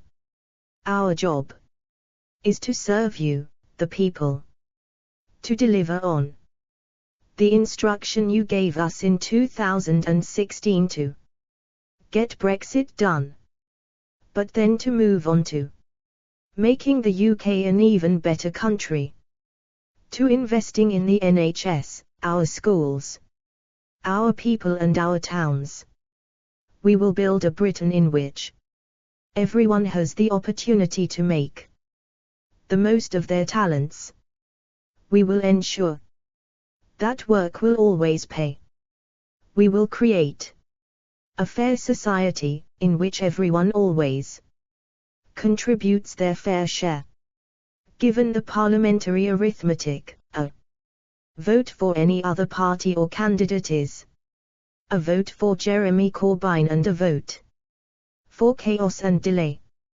We need to end the paralysis so we can do our job in the way you deserve.